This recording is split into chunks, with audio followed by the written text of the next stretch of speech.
Just throw something. That's the start sound. That's the start sound.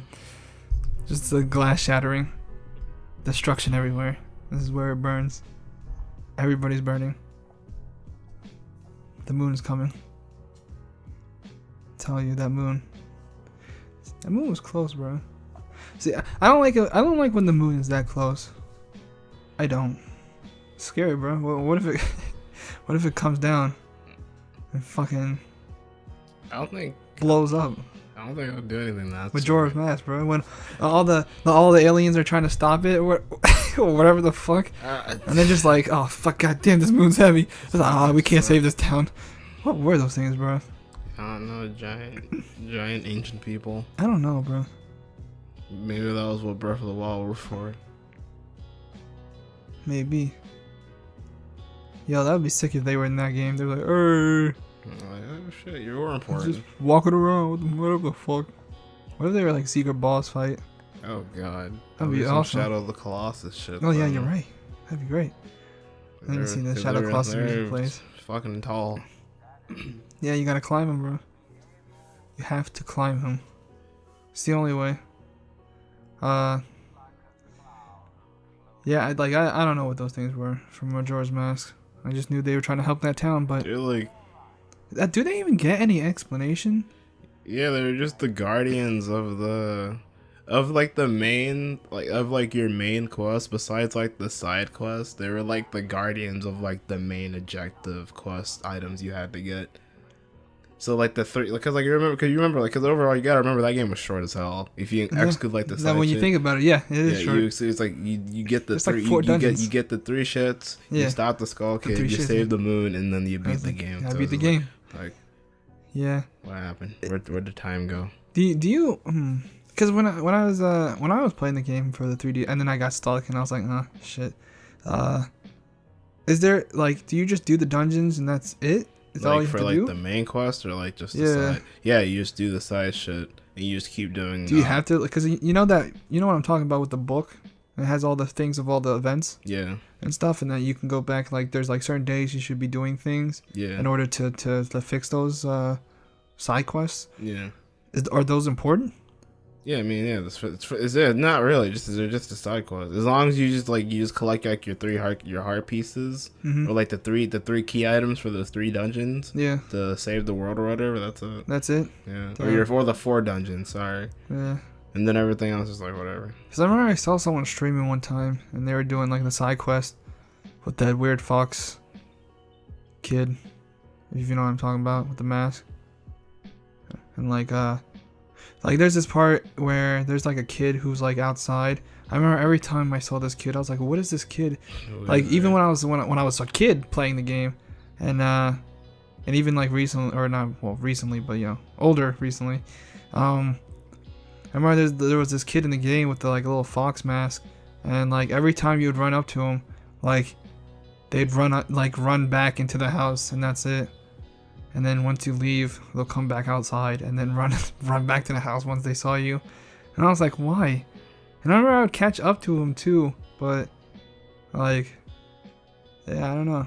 Obviously, that's you have to do something for that side quest, but I didn't know what it was. Shit. But yeah, I know because like I saw someone doing that side quest, and I was like, are these side quests important or no? I didn't know. I thought they were. I thought you had to do all the side quests to get to the end of the game, but I guess not. Yeah, but that's what it is. For Majora's Mask, it wasn't really for. Out of all the Zeldas, Majora's Mask and Link's Awakening, the one on the Game Boy, Link Awakening DX. Those 2 games overall, like in terms of like what that you're doing. They're not really in terms of like saving the world. It was more of like connection to the characters. Yeah. You're more connecting with like the atmosphere more than just saving the world. Cause Link's Awakening, it's just like it was kind of a catch-20. It's like you escape the island, but everything plus its inhabitants just disappears. And Yeah. It's just like, wasn't that all like? Oh well, I'm not gonna say it, but I mean, whatever. It doesn't really matter. I don't know. what? Like the ending of it, of Awakening. I mean, it's been years, but it's a Game Boy game of all Yeah, things. yeah, So it's it's just a like Game Boy game. you even dare, say spoilers. You were a sperm cell, so you had to. No, No, you can't nag me. can't bother me. You can't bother me for But this. yeah, it's whatever. Yeah. Shit. Well, here we are. Greetings, ladies and gentlemen. Welcome. It's your boys, Anthony, Adrian.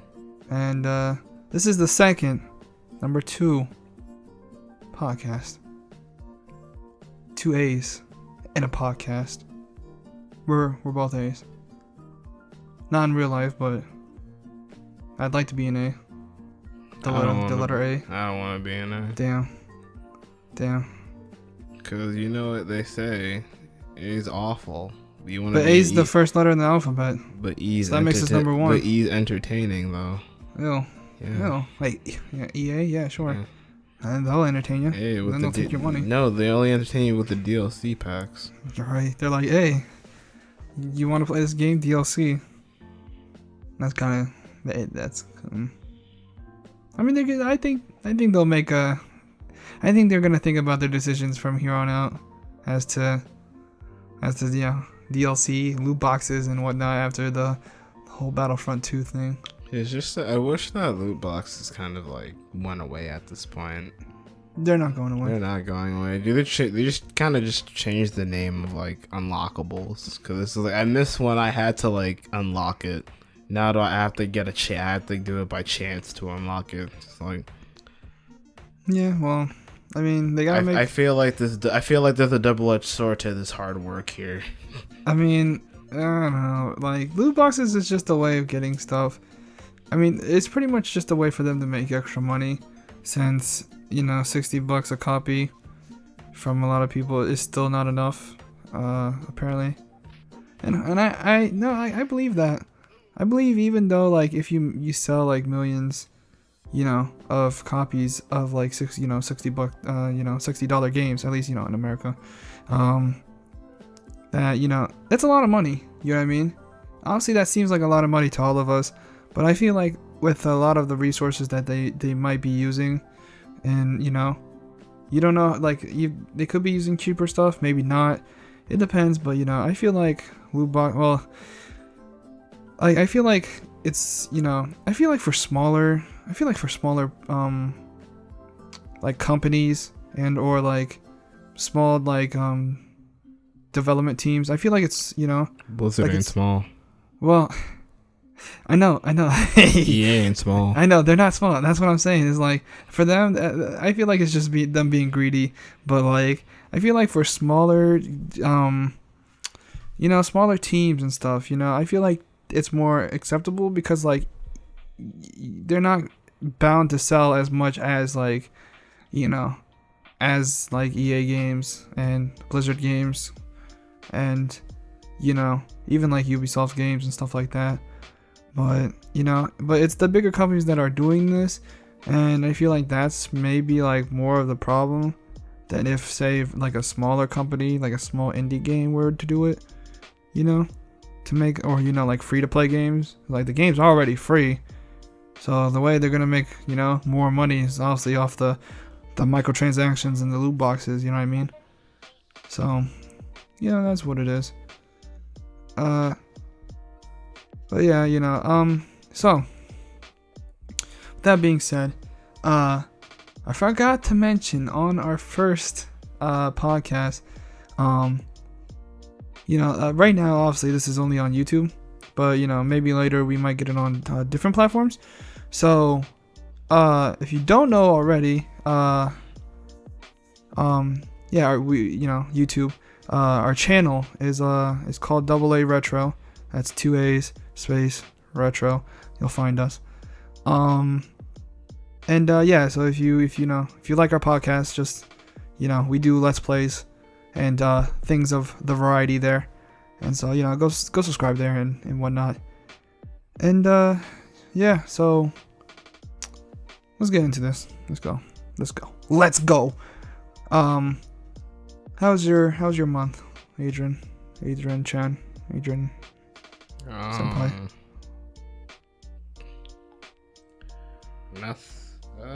What'd you do? You beat somebody? You beat somebody up? Did I beat anybody up? Did you run someone over? Did I run someone over? Okay, don't say that on the podcast, but you can tell me after the podcast if you did that. It's okay. I won't tell nobody. Oh man, we gotta hide the body. Oh fuck, you're right. Nothing really special, really. I mean, besides, you know, I don't know. It wasn't once in the I got a new car. It's my mom's. Yeah. We purchased a new car, and How's the new car? I think I told the story before the beginning of the last podcast. I don't know. Did you? Maybe about the car? No, some people that bought it and they came back with it and something happened. No, you didn't talk about that. Okay, so yeah, so I bought when we finished going through the process, which is super long. To like the whole buying process of buying a car. Yeah, that's annoying. Yeah, no, like buying a car is... We left at 10 o'clock in the morning. Forever.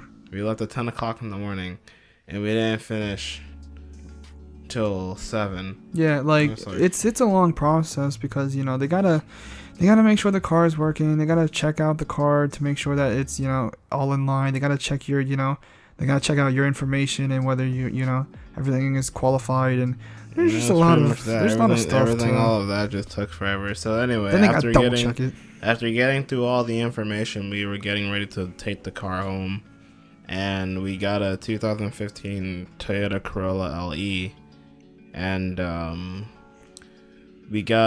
there was some other people earlier at the same time. They were buying a Honda Civic Si, and it had like a really good coat of orange.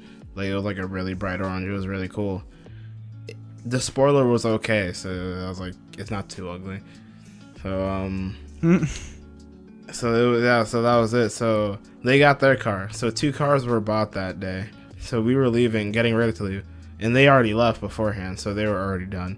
So as they were coming back, as we were leaving, they came back, and something happened, and the top of the roof, like the glass, like shattered on top. Of your car? Of their car. Of their car. Yeah, they came back and the roof was shattered. Oh, the guys who came in earlier. Yeah, that bought the orange Honda Civic SI. Yeah.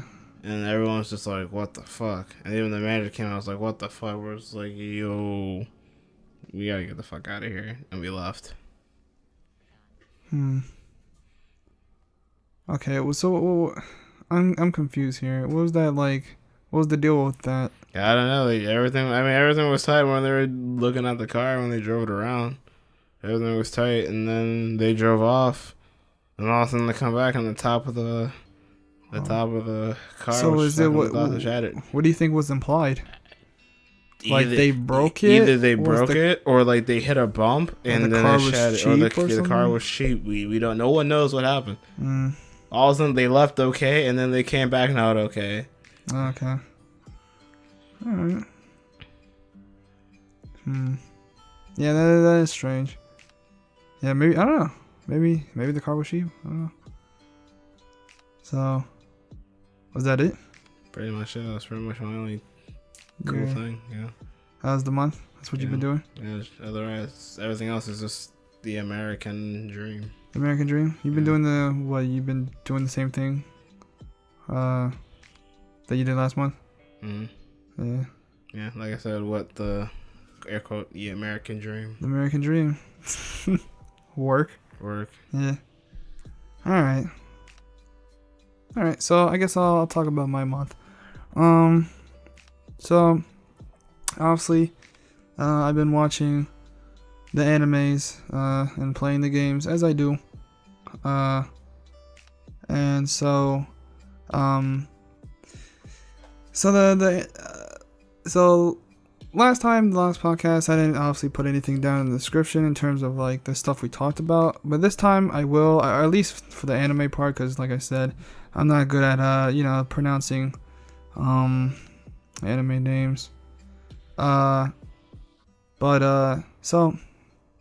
I've been watching let's see, well, number one would be like It's called like Hina something. Let me look it up. Is there in English?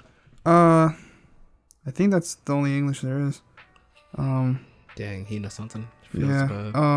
So let me look it up real quick, so I can give you like at least a try. I'm trying to pronounce it. Okay. But technically, what it is it's about a girl that comes out of nowhere, right? Alright.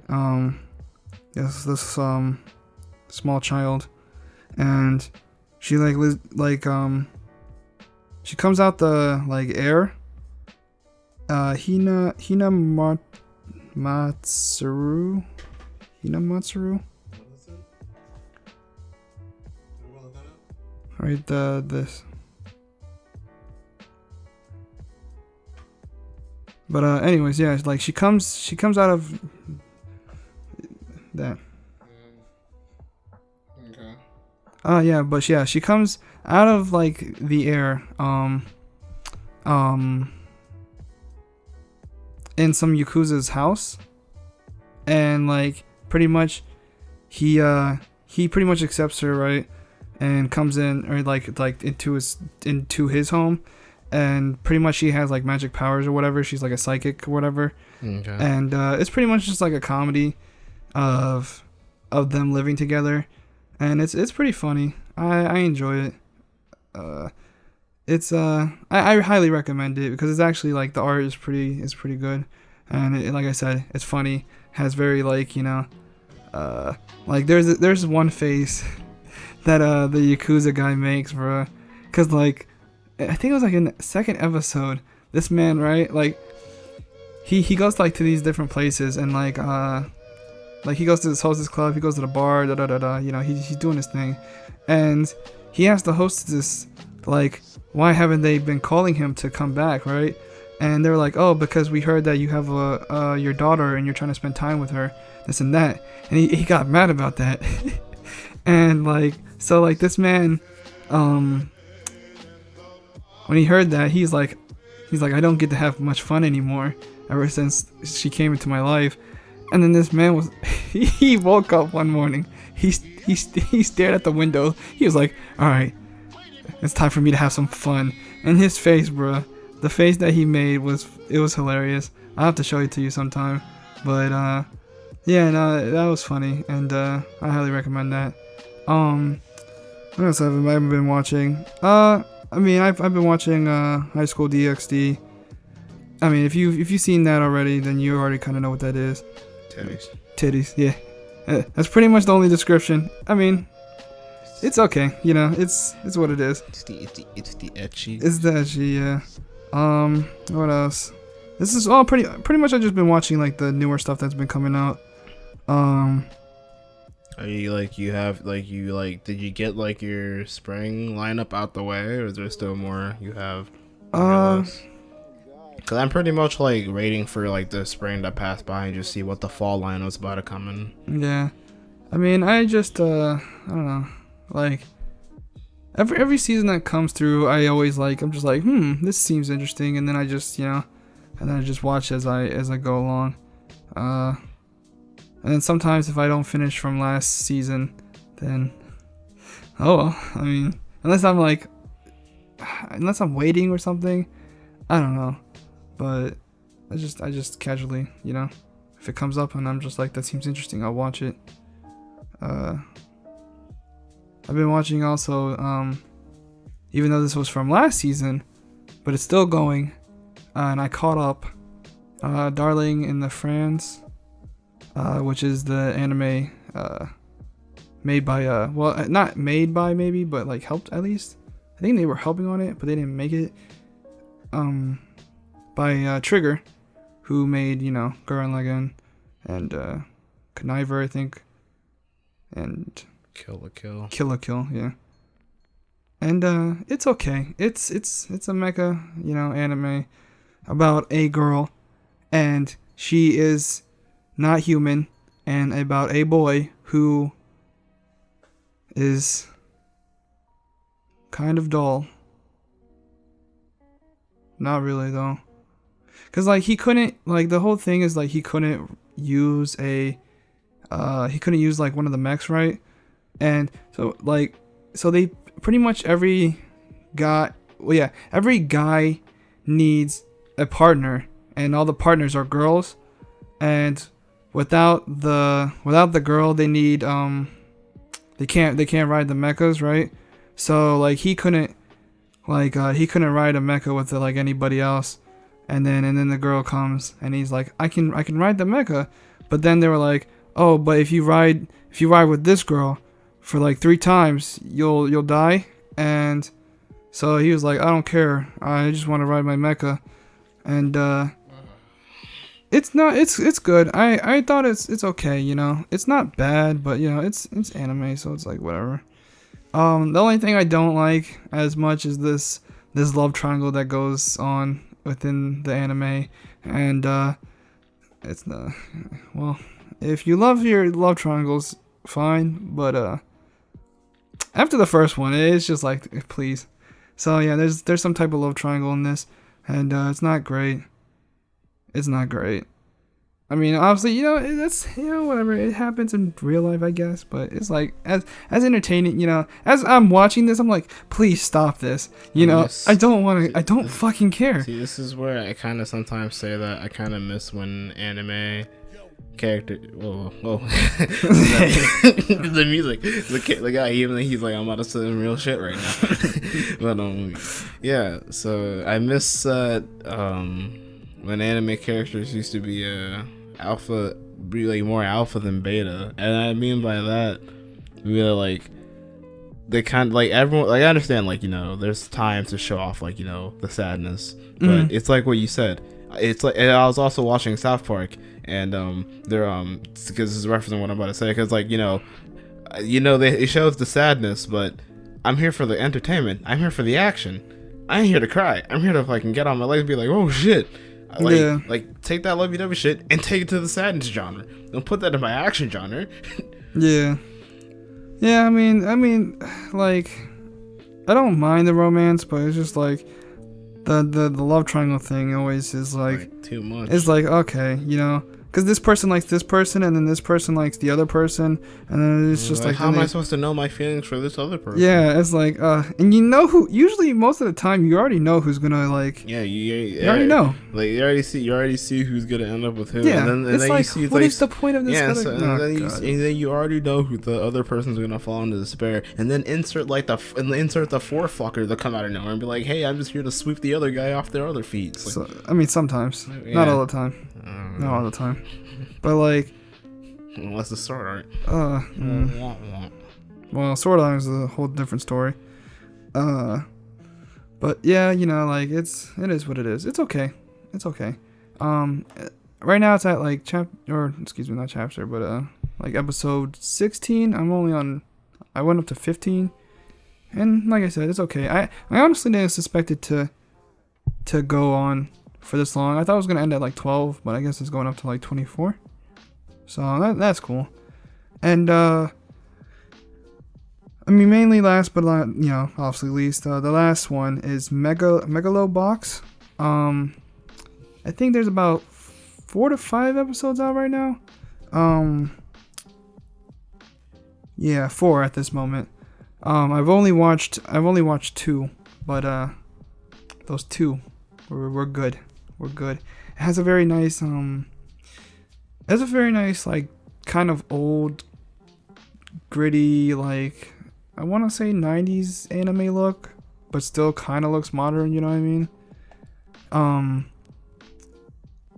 It's if you understand what I'm trying to talk about, like, it's pretty much like well, the whole thing about this is like, it's supposed to be like an anniversary like thing for Average Joe. I think that was called, right? The other boxing anime. Yeah. So yeah, this is pretty much like a kind of like a second version of that, but just called something different. It's a whole different thing where boxers wear like not really suits of armor, but they wear like contraptions like on their bodies, kind of like exoskeletons, and they just box. with those things on. And So what you're telling me is Arms the anime? almost. Only if they could, if they're able to like stretch out their arms, then yes. But they can't. It's just pretty much like it's like putting like a jet engine like on like a. It's pretty much like putting on like a jet engine on the body. You know what I mean? It's like they're half machine kinda, but not really.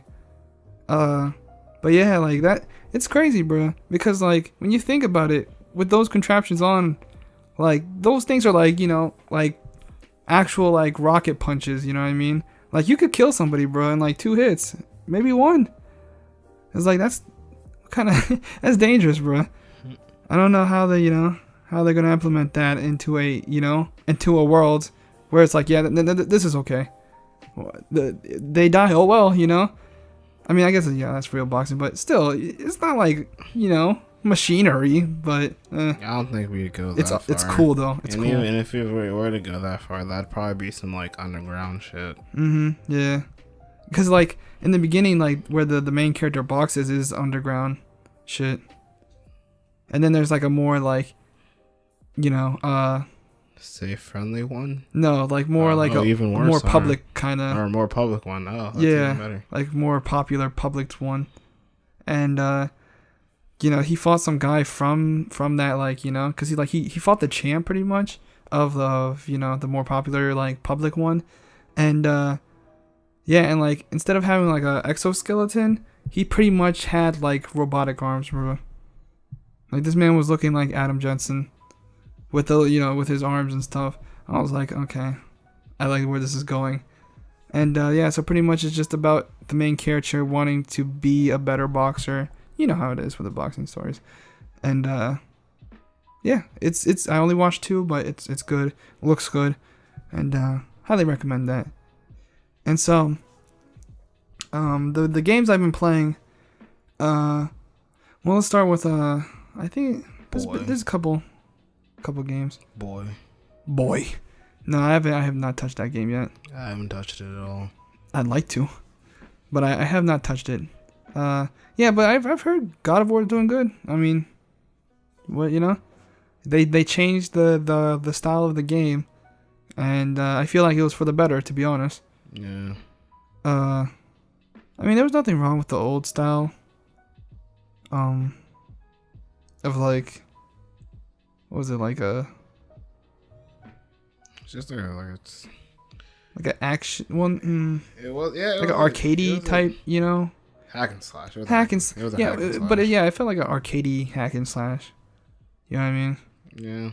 But this is more, obviously third person, more engrossed into the story than just Kratos being, angry all the time, yelling, just cursing Zeus's name into the sky. Zeus! No, I am the God of War. And then killing everybody. See. Obviously this is more than that. And I'm glad to see it turn into another direction. As fun as those games were, it still just doesn't, I only played the third one and beat the third one, but it just never really clicked, you know what I mean? Because I'm just like, it's fun to play, but the story is just like Kratos angry all the time and he just wants to kill everybody. And it's like, I mean, it's not all that interesting. But now it seems more like he just wants to kind of live an average life, but now he's not apparently they go on some trip, but I don't know why. Their favorite rocket ship. But soaring through the sky. Little Kratos. God of War boy. But yeah, I feel like this is more interesting than the previous games. Yes, but I have not touched that, but I'd like to. It looks very good. But what I have played was Danganronpa 3. I played it, and I beat it. And so I beat the first one, I beat the second one, I watched the anime, and then I played the third one. So I've done, well, I haven't played Despair Girls, but I did watch it. So the third one was good. The third one was good. It has the same theme as, I'm not obviously going to go into spoiler territories, but it's you know, obviously, if you don't know much about it, you know, obviously it's just about kids, and they're stuck in a school, and some weird teddy bear mascot is just like, y'all gotta kill each other. And then, you know, at first they're like, no, we don't want to kill each other. I don't want to kill. And then obviously somebody gets killed, and then it all starts. So this one, it's good. It was good. It wasn't better, cause like from one was good, right? 2 was better, and then they had the anime and the Spirit Girls, and then 3. I feel like they didn't, from like 1 to 2 they took a step up. From 2 to 3 it felt like they didn't take a step down, but they didn't move a step up either. And I feel like they were just like, yeah, we're good with this. I mean, I saw them trying, like, I felt like I saw them trying to do like different story things, but at the same time it wasn't really like too much different, you know what I mean? Like they didn't try to like I said, take that step up from like a 2 to 3 type, you know. But it was still good. It was still good. There, you know, obviously there's cases in which, so like after someone gets murdered, you have to investigate like what happened, and then you have like a little trial or whatever, like a case, and you have to like figure out who killed who and why. And so yeah, so the different cases in this, like I said, it wasn't like a step up. I mean, there were good cases, but it wasn't like super like elaborate, I guess. Well, I mean, there was one that was kind of elaborate, but like it wasn't like Danganronpa 2 case 4 or chapter 4. Yeah, chapter 4. I'll say chapter 4, because chapter 4 in Danganronpa 2, that was the worst. Like, it was the best because it was the worst, because it was so complicated. I bro, like halfway through that case, bro, I gave up, bro. I couldn't understand what was going on anymore, and I was just kind of going with the flow. I was like, cause like, you know, like sometimes when you're playing the game, you're kind of like, you know, like a step ahead of like, oh, I already know what's happening. Like, oh, I already know this is what the answer is, right? But that case, bro, I thought I was understanding in the beginning, but then they were like, they introduced something, right? And I was just like, what? No, this changes everything.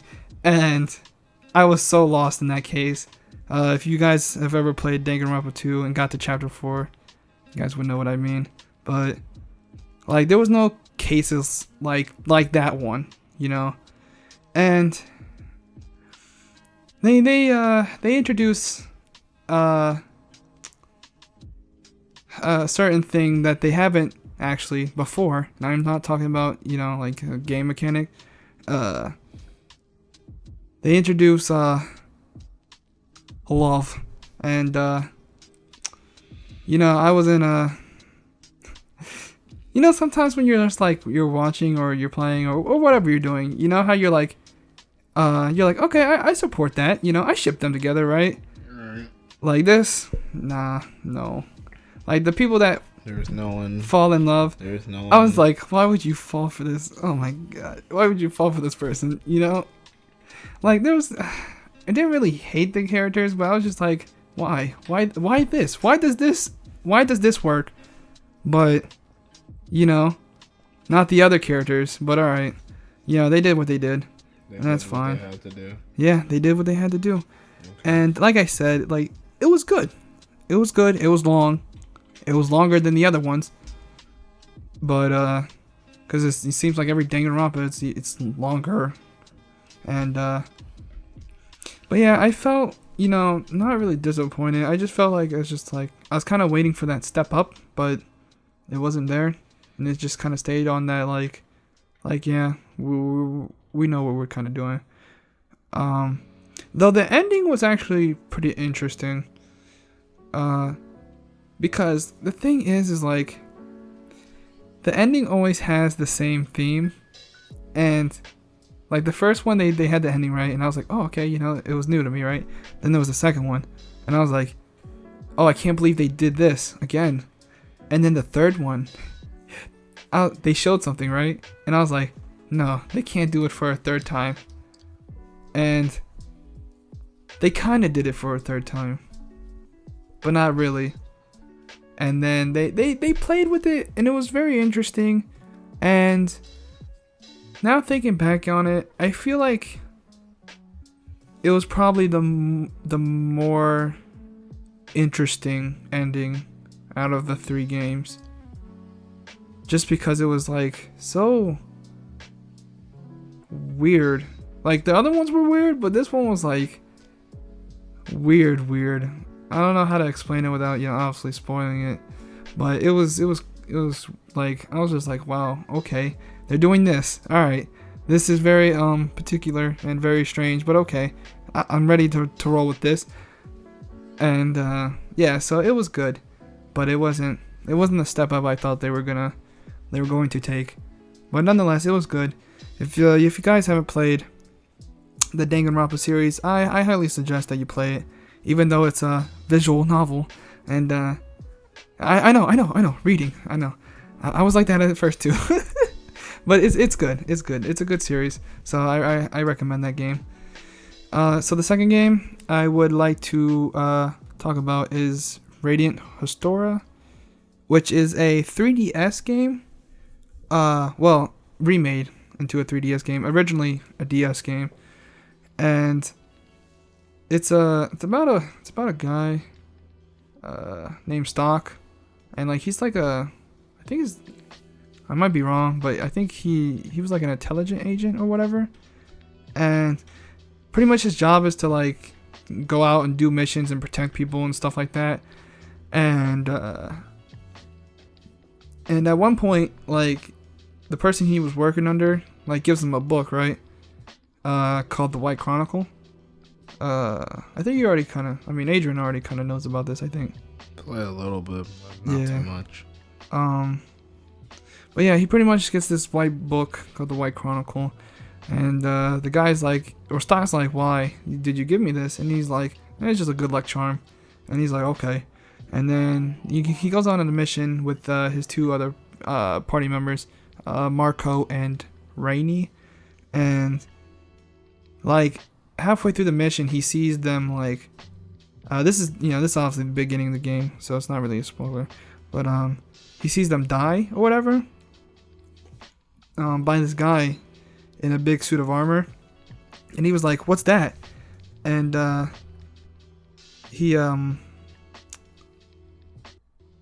so like he's like, whatever, it's just whatever, and he continues on his journey. And then when he comes to the certain part, right, they actually do die, and stuff happens, and then later he ends up getting knocked out, and he ends up in this place called I think it's actually called Historia, or Radiant of Historia, like it's the name of the game, I think. And these 2 little like elf childs are just like, yeah, you have the White Chronicle, you can go back in time, you can fix things, but only at certain points. And he's like, okay. And they ask, like, what I like about it is like Stock, he actually asks questions about how this works. You know what I mean? He wasn't like, oh, okay, I'll see you guys, like, like he's like, but what about this? Like, and what about that? But wouldn't this be this, right? And he's like asking all these questions about how the book works, and how you can't just time travel whenever you feel like. There's certain points in time in which you can travel to, or in which he can travel to. And see, the thing about time travel, obviously you and me, we talked about it, not on recording of anything, just casually talked about, because I remember there was times where we were talking about like other games and other stuff in which they deal with time travel, and how it's like usually very bad and it's terrible because they always fuck it up.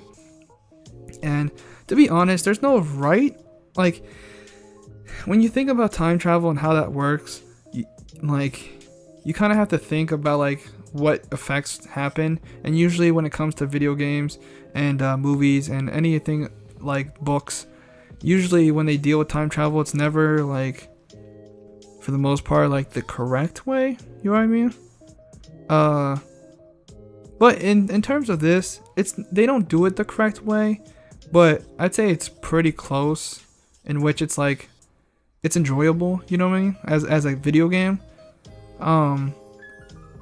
But you know, isn't bad. So I feel like the way they handled time travel in this game is obviously, like I said, isn't like the actual correct way, but it's just far enough to be like, yeah, all right, that's fine, and it's good. I understand. So yeah, he goes back in time and he's like, let's not go that way, let's go the other way, so you guys don't die. And I mean, he can't tell anybody about the book and what it does, so he's just pretty much like, let's go this way. And they're like, why? He's like, just because, you know. And then obviously they're fine, and that's how that goes. And then pretty much that's how the game kind of is where you get to certain points in which it's like, I should have done this, or I should have helped this guy. And, you know, it's like, oh wait, maybe I can go back in time to a certain point and help this guy and do this. And it's very interesting. About like, I mean, it's not too much of a spoiler. It's about 3 hours in. So it's a tiny bit of a spoiler, but apparently you learn that someone else is like, while you're trying to fix the timeline to the true, quote unquote, timeline, somebody's fucking it up. So someone's like, as you're fixing it, somebody's like fucking it up. And so pretty much there's the white chronicle and there's the black chronicle. And yeah, I haven't gone far. I've gotten up to like, I played about almost a good 10 hours of the game. So I don't know what the black chronicle is, what that's about, and who owns it. But it's very interesting. I think it's good. It's good. The combat isn't like revolutionary, you know, because it's just an RPG. But the way they do it is pretty fun, in which there's like a 3x3 grid, and like you have to commence combos on all the enemies. So like you'd have to knock the enemies into each other and create combos. Like you have to knock, because you can push enemies over like a grid, and then like two enemies would be next to each other, and then from there you can like do an attack on that enemy, and when you attack that enemy, it attacks the other enemy as well. So it's like you attack both enemies at the same time, and you do like a combo, I guess that's what they call it. I'm like, okay, that's interesting. And you know, you can lay down traps, and there's a bunch of like little small interesting things. It's like, okay, this is not like the basic RPG. They're a little something different, or at least it's a little different from what I'm used to in terms of RPGs. So that's Radiant Historia. I think that's interesting. Hopefully I'll continue playing that more, because seems good. And the third game, yeah, pretty much the third and final game I'd like to talk about is Warframe. So after hearing so there's this thing called the Second Dream. It's like a quest line, right? And I remember I remember hearing it from somebody saying that like oh, thank you. Just fucking struggling over here. I just want my water. Thirsty, fam. Yeah, feed me. Give me water. So yeah, like it's called the Second Dream, right? And it's pretty much like is this free or this is DLC or? Yeah, all of the content in Warframe is free. Just the stuff that you can like, there's stuff that you can buy and obtain. That's like you can spend money, which I have to do some cool shit, bro. Okay.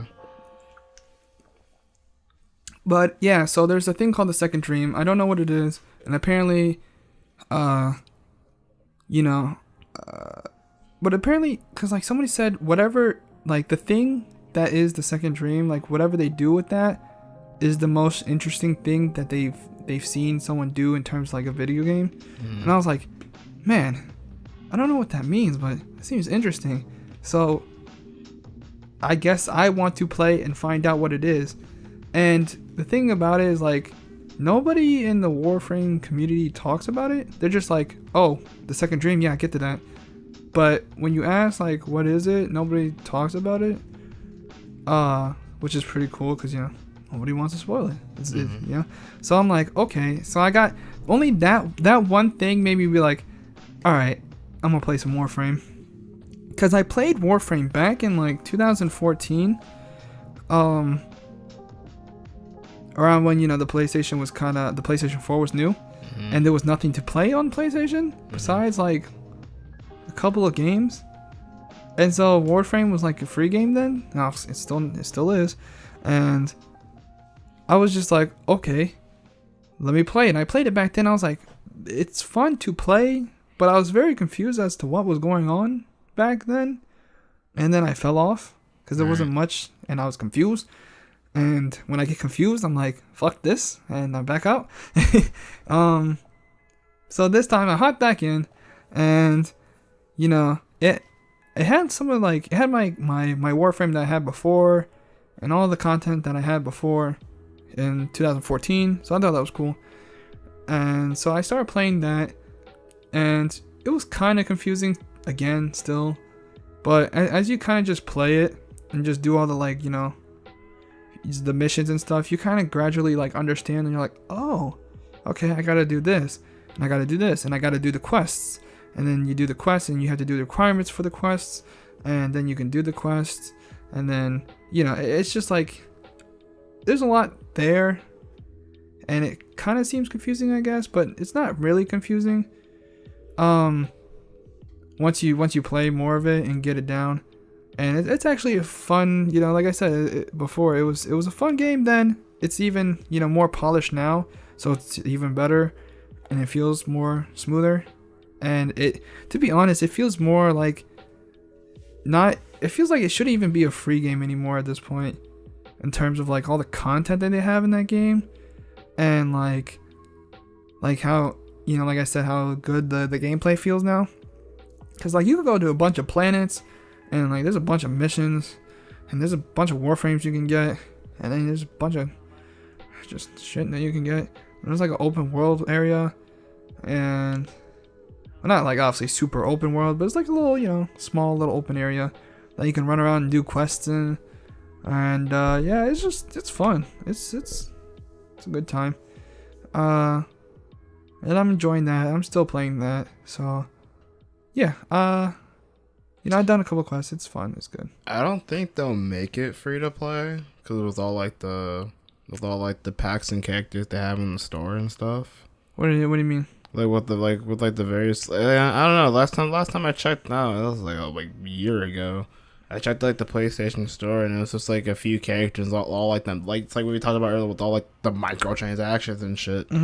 Might as well just keep the game free. But if they were to put a price on it, I wouldn't. I hope they shouldn't make it too big for real. I mean, but like I said, I feel like it doesn't. I'm not saying that it shouldn't be a free game or free to play game, because you know that depends on the game. Like it depends on the developer / publisher, in terms of whether it should be free or not. And like, I'm not saying that it should be like a, you know, like an actual like $60 game, because that, you know, like I said, that depends on them. But it feels like it's not a free to play game. You know what I mean? Because there's a when I think about free to play games, I think of like jank, like ass games with, you know, not like enough to entertain you for a bit, but not too much. And then of course, you know, a bunch of microtransactions, you know, or a lot of like repetitive gameplay, you know what I mean, to keep you playing again and again. But I feel like Warframe actually feels like an actual game now, you know, and that doesn't feel like a free to play game like it did in 2014. Because like in 2014, like also like what kind of like bummed me out was like a lot of the places you go to were like just hallways. And you were just inside all the time. Always vent shafts. Yeah. And then at the end, just a big ass gap you jump over. Yeah, pretty much. But now here it's like they got open environment. Well, they have an open environment, and they like a lot of the environments are nicer looking. Oh yeah, I played it recently. Yeah. Yeah, they made it a lot better. It's a lot better. It's more of a game now. Yeah, it's more of a game. It's not like I said, it's more of like an actual game, not a free to play game. But like I said, you know, that that's just how if they want to keep it free to play, that's fine. It's working for them. You know, people are buying their cosmetics and stuff, like me. But yeah, it's nice. I really like it. I'm gonna continue playing that. I think I put about, I want to say 15-ish hours maybe. So but people out here playing like, obviously like 100 plus, fucking even 1,000 hours, and I'm just like, well, I guess I got a ways to go. I guess I'll tell you where I'm not gonna be. I'll tell you what I'm not gonna do. Your boy out here trying to get places. It's like, I got other games to play. Have you seen my list? But yeah, it's a nice game. I like it. Warframe, good game. And that's pretty much what I've been up to for the month. Besides obviously working, editing, and all the bullshit in between. The struggle continues. So yeah, there you go. And that's what I've been up to for the month. And with that, let's get into the news. It's news time. It's time for some news rhymes. All right, so first up, what we have is what we have here. Is a goddamn. You see my little? It's right there. No. I missed it. Yep. Comments. Down. Comments. Yeah. I'm missing it. Stop. Right there. I stopped. Yeah. www. At Far Cry 5. Down at the 5. Oh, I see it. Thank you. Sorry. Sometimes I can't see my my little arrow, bro. It's a struggle for me over here. It's like you had it more on the text, so it couldn't even make the arrow. So you're just on the line. So it's just like yeah. Cause I saw it because when you saw like when I was scrolling out to see how much we had, and then you're just scrolling around. It's like I can't find it. I'm like it's right there. And I just had like a shunning gun. I was like I'm looking at it, bro. Yeah, and I don't have the shunning gun, cause sometimes I have dual monitors, so sometimes when I can't see it on my big screen, I'll look over on my little screen and I can see it a lot better because for some reason the lighting on both monitors are a little bit different. And I think the monitor on, my smaller monitor is a little bit darker, and this one is a lot brighter for some reason. Obviously maybe that might be just because I don't fuck with the settings, but it's a lot easier for me to see it on the smaller. So sometimes when I lose it, I look over there, I'm like, all right, where is it? Because I can't find it sometimes. But yeah. So the first thing on the little docket here is Shadow of War. It removes all its microtransaction and loot boxes.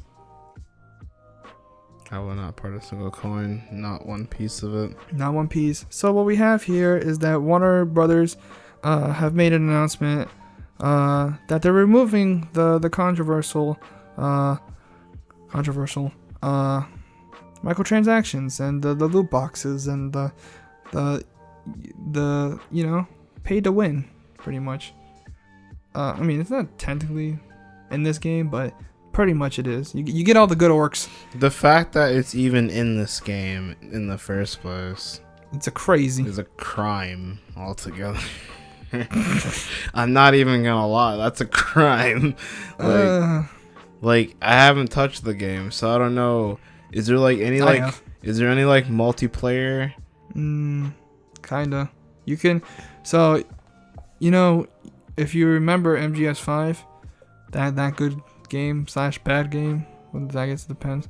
So you know how in MGS5 how there was mother bases. Yeah, and you were able to sneak in and be like, hey, you got nice diamonds. Let me steal your stuff. And you'd have to build a base and put people on it and stuff to protect invaders. Yeah. Well, that's pretty much the multiplayer in this game, where you have forts in which you have to kind of beef up, and so that when people come in to invade, you have a better chances of them not invading your forts or your castles or whatever. There's microtransactions to get better orcs. So yeah, microtransactions and loot boxes in this game are pretty much just to get pretty much so you can get new followers in your army, like orcs and stuff. So you can get the big strong orcs. The ones that actually work out and hit the gym like every day. The ones that actually want to kill everything. Yeah, like those. The orcs that put steroids. Like you. Oh, the ones that will just randomly just self-promote themselves. Yeah. Those orcs. The ones where like, yo, I'm taking over, but like, but I'm the leader. Yeah, I'm like, the leader now. Did you not see? Yeah, and did you not see the microtransactions I just put into my body? Yeah, it's like, oh shit, he's right. And then they stuff a like $20 bill into the needle, and then they inject that into their blood, and they're like, yeah, that's right. And then they get more greener. Power of microtransactions. Microtransaction goblins and all Yeah, and he tells them to get off the equipment. So yeah, pretty much you get those orcs, and pretty much you can obviously boost yourself in XP. You can buy XP boosters, whatever the fuck you want to call them, and other goodies. And so pretty much, let's see, yeah, pretty much like that's pretty much what you can buy, and it was just kind of there. You know what I mean? It wasn't like super like pushing, but every time you hit the start menu, it was like, hey, microtransactions over here, and you're just like, no, go away, like, no, I'm here to play, not I'm just pay. here to play the game. I'm not here to buy stuff. I'm here to play, not pay. Oh yeah, play not pay. That's nice. That's good. That's a good one. Pay not play. Copyright by Adrian Williams, bitch. Please don't steal. Steal it, I dare you. So yeah, pretty much like, so after they thought about it, they're like, I think these loot boxes are ruining our game. Let's take them out. No, you don't. After we thought about it, let's it's just not really working out. I mean, honestly, they didn't pull out too quickly. Like, there's the one guy that pulls down the shades like, oh really? Oh really? Now? Well, I feel like the game's not working out. The loot box not working out for the game. Oh really? It's like, okay, after like almost half a year after the game's been out, now you calling it, Oh, now that we're losing the money, now you care. When you think about it, it's like, where do you think like, I'm trying to what do you think is worse? To pull microtransactions when they were going bad, and loot boxes when they were going bad, when Battlefront 2 was ruining it? Or do you think waiting even after all that was going down and then pulling them? Do you think it's worse to pull the loot boxes out right away as soon as things were going bad, or do you think it's worse to even like even though it was bad, you still had them in your game, and then be like, all right, now I'm gonna take them out? What do you think, Adrian? Either take them out now or just take it out later. So what do you think is worse? Like, what in terms of like do you think it was when I mean like not in terms of their decision, like in terms of like an audience, you know what I mean? In terms of wow, you pull out the microtransaction now that you see it's going bad. It would have made sense. Or do you think it's worse that they kept it and then be like, all right, now we'll take them out? Because I think that's worse. That they kept it. That they were like, even though Battlefront 2, everyone was talking about it and saying that it was bad, and then it really built up. And like, even though all this was happening, that they weren't like, you know what, you're right, let me take these out before we even keep them in the game. You know what I mean? But no, they were like, I guess they just was like, let's still keep it in the game. And then now, months later, after this whole charade was going on, they're like, all right, now that we thought about it, I think this is bad. Let's pull it out now. Yes, it's worse that they kept it because they thought that I don't know. I guess they thought over time that people would change, and I guess they'll just be okay with it. Yeah. Like for other games, they were still collecting their money, bro. Yeah. And they're just sitting here like, they didn't see a problem with it. So let's at least keep it in the market just for a couple more months.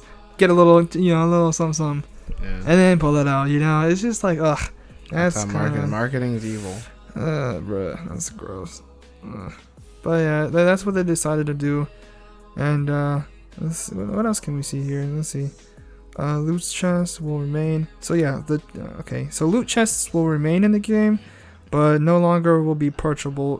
Purchasable, with real money. All right, everyone, make sure you spend your 200s on your packs while you can. Yeah, I guess spend your real money. Yeah, spend your real money on a single player game. Yeah. So players will cash with cash still in their account will still be used. It still can be spent until July 17th, and then I guess I don't know, and after that, in-game marketplace will be removed. Okay, well, make sure you buy all your orcs for everyone. Yeah, buy your orcs while you still can, for the ticket. So I mean, all I hope is that they learn their lesson. I hope everyone learns their lesson, and they're just like, maybe the next shadow of whatever. Maybe they're like, maybe we won't put the boxes in there this time as purchasable, items as. Or if they do it, let's put another mode, a whole another multiplayer mode in there for it to make sense. I mean, I guess, like, whatever, bro. So you at least have something to So at least you have something to complain about for the multiplayer. So I can complain about the loot system in the multiplayer. I don't want to play a single player I don't want to play a single player game and be like, damn, man, I didn't get the orc I wanted in that loot crate. Wait, I didn't get the orc I wanted in that loot crate. He was wrong in that sense. Like, I didn't get the orc I wanted in my loot crate to defend my base. It's so weird because it's just a single player game. It's like, it's not like multiplayer based, as much, and it's like, I don't know, I find it bizarre. I mean, not because there's, like I said, there's free to play games that are just single player, and you spend money in that for different stuff. If you fucking remember Subway Surfer, a single player, and they had money. You buy stuff, you buy the costumes and stuff, cosmetics, and it's just like, this is not new. It's just that it's just being thrown around now more often. And pretty much because of Overwatch, especially since they made a lot of money off of their loot boxes for just pretty much just cosmetics. And now everyone's like, well, we can do the same too.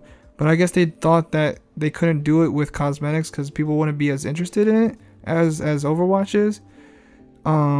So they're just like, well, let's give them more power in the game, I guess, by giving them more stronger weapons and items and, and just everything above. Give them it's like an advantage in the game. But, it's just like, I don't know. People don't like it. And, so now they're pulling back. They're pulling out. It's a little late. I mean, the kid's already 6 months old, but they pulled it out. All right, cool. So there's that. Let's see here. Let me get rid of that. Next we have Far Cry. Far Cry is the fastest selling game in the franchise. It doubled the first week sales of Far Cry 4. That's cool. I played Far Cry. I played Far Cry 1, 2, 3, 4. Haven't played Far Cry 5 yet. I mean, I played 0. I mean, they don't look of all bad. The Far Cries. Yeah, of all the Far Cries, I haven't played any. I mean, they look interesting. Don't get me wrong. Yeah. It's like when I see games that look super fun. Mm-hmm. It's not that I don't want to play it, but it's just like I know I'm not gonna have the time to play it, so I'll just skip on it for now. But it looks good. Yeah, I understand. It's like, why start the game if you're not gonna finish it? I'm hip. Yeah, that's how I be sometimes. Cause I'd be like, I have so many games. I'm like, I have this game and I bought it, but I feel like I'm wasting it. Like the money I spent because I haven't played it. Yeah. But I was like, but the thing is, I don't want to start the game because I know if I start the game and I'm already working on other games, mm-hmm. I'm probably gonna play that game and be like, all right, cool, and then like stop playing that game and then move on to the next one. Yeah. And it's like if I want to start a game, I want to kind of like be like, all right, I'm gonna finish this one, mm-hmm. as soon as I start. Yeah. So pretty much like I want to show my support, but it's like, I ain't gonna support that much of it. Yeah. I'm just giving them my money. That's it. Pretty much. That's it. Yeah, it's like pretty much. I can't support them with my support. hours. Yeah, here's support money. Yeah, support. I can't support them with my hours. I just give them some support money. Spray them with support money. That was pretty much mainly reason for Sonic Mania for real, for the collector's edition. Yeah, that was, like here. I still fun fact. Oh, not it's not. I don't really care, but like I didn't finish the game yet. Cause that was really mainly just to show my support for the game. Sucks. Yeah, I haven't finished the game either. I feel like that's a sin, but I'm hip. It feels like some games there's like I haven't completed that game or I haven't played that game. I feel like it's always like a sin. You know what I mean? It's like fuck. You know, finished it. It's like you haven't played this. It's like I'm sorry. Put the pictures down. Yeah, fucking putting the goddamn. Jesus is fucking sad. Yeah, but it has a picture of Sonic on it. It's like why? Like, yeah, just Sonic on the cross. I don't know if you had an article about Sonic's our new Jesus now. Just real quick. Oh god.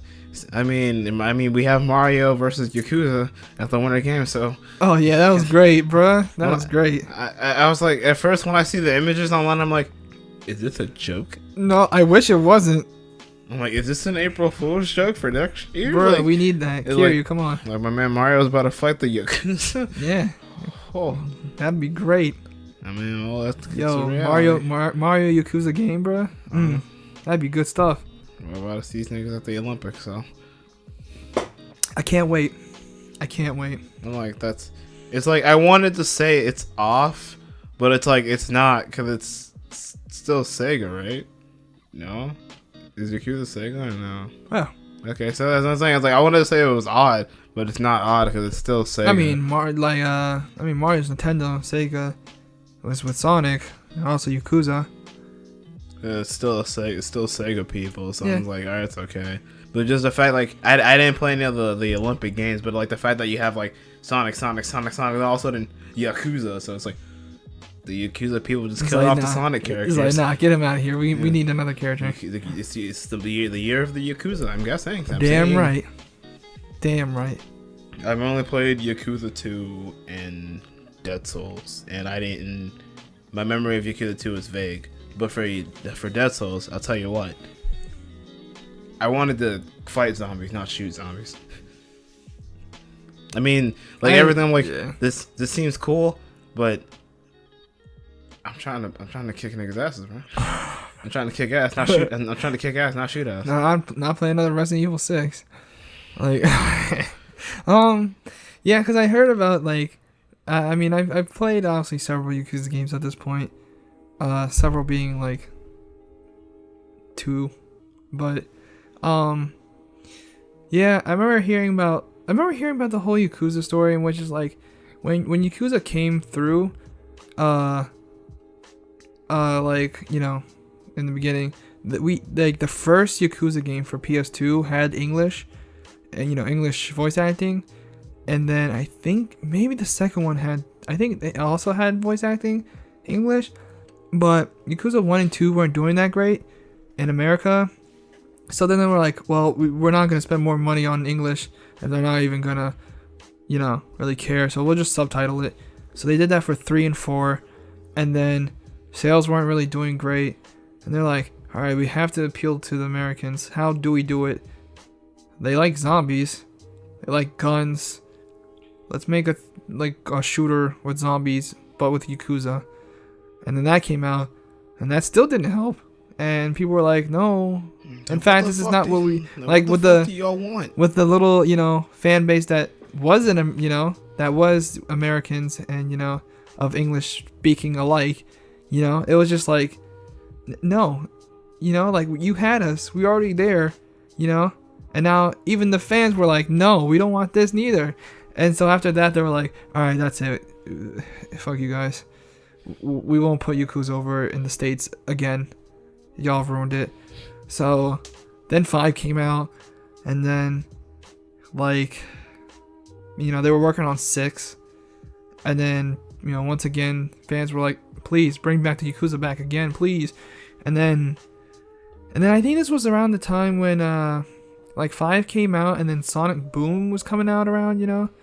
I don't know like how close they were to when they came out, but I just remember when Sonic Boom came out, and that game sucked so bad that I think the president of Sega had to apologize, and they did the bowing like, oh, I'm sorry, and then they were like, we've made mistakes, but we'll try our best to not make mistakes and improve upon our failures of before. And then that's when they started asking fans like, what do you want to see come through in America again, or something like that, because Sega has a lot of Japanese games that they don't want to give to America, and Yakuza was like kind of like the number one, so they're like, all right, we'll translate 5 and then give you guys Yakuza 0 and see how that goes. And then people do, when 5 came out, obviously the people who played Yakuza was like, yeah.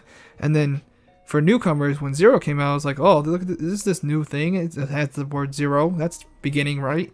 And when people played that, it was like, a lot of people were like, yeah, okay, the Yakuza, I like this game. It's new, I mean, it wasn't new, but it was just like, they didn't have the chance before because it was already up to 5, and now more people are more accepting of the Japanese games, the weird ones. And so now, now Yakuza's doing okay.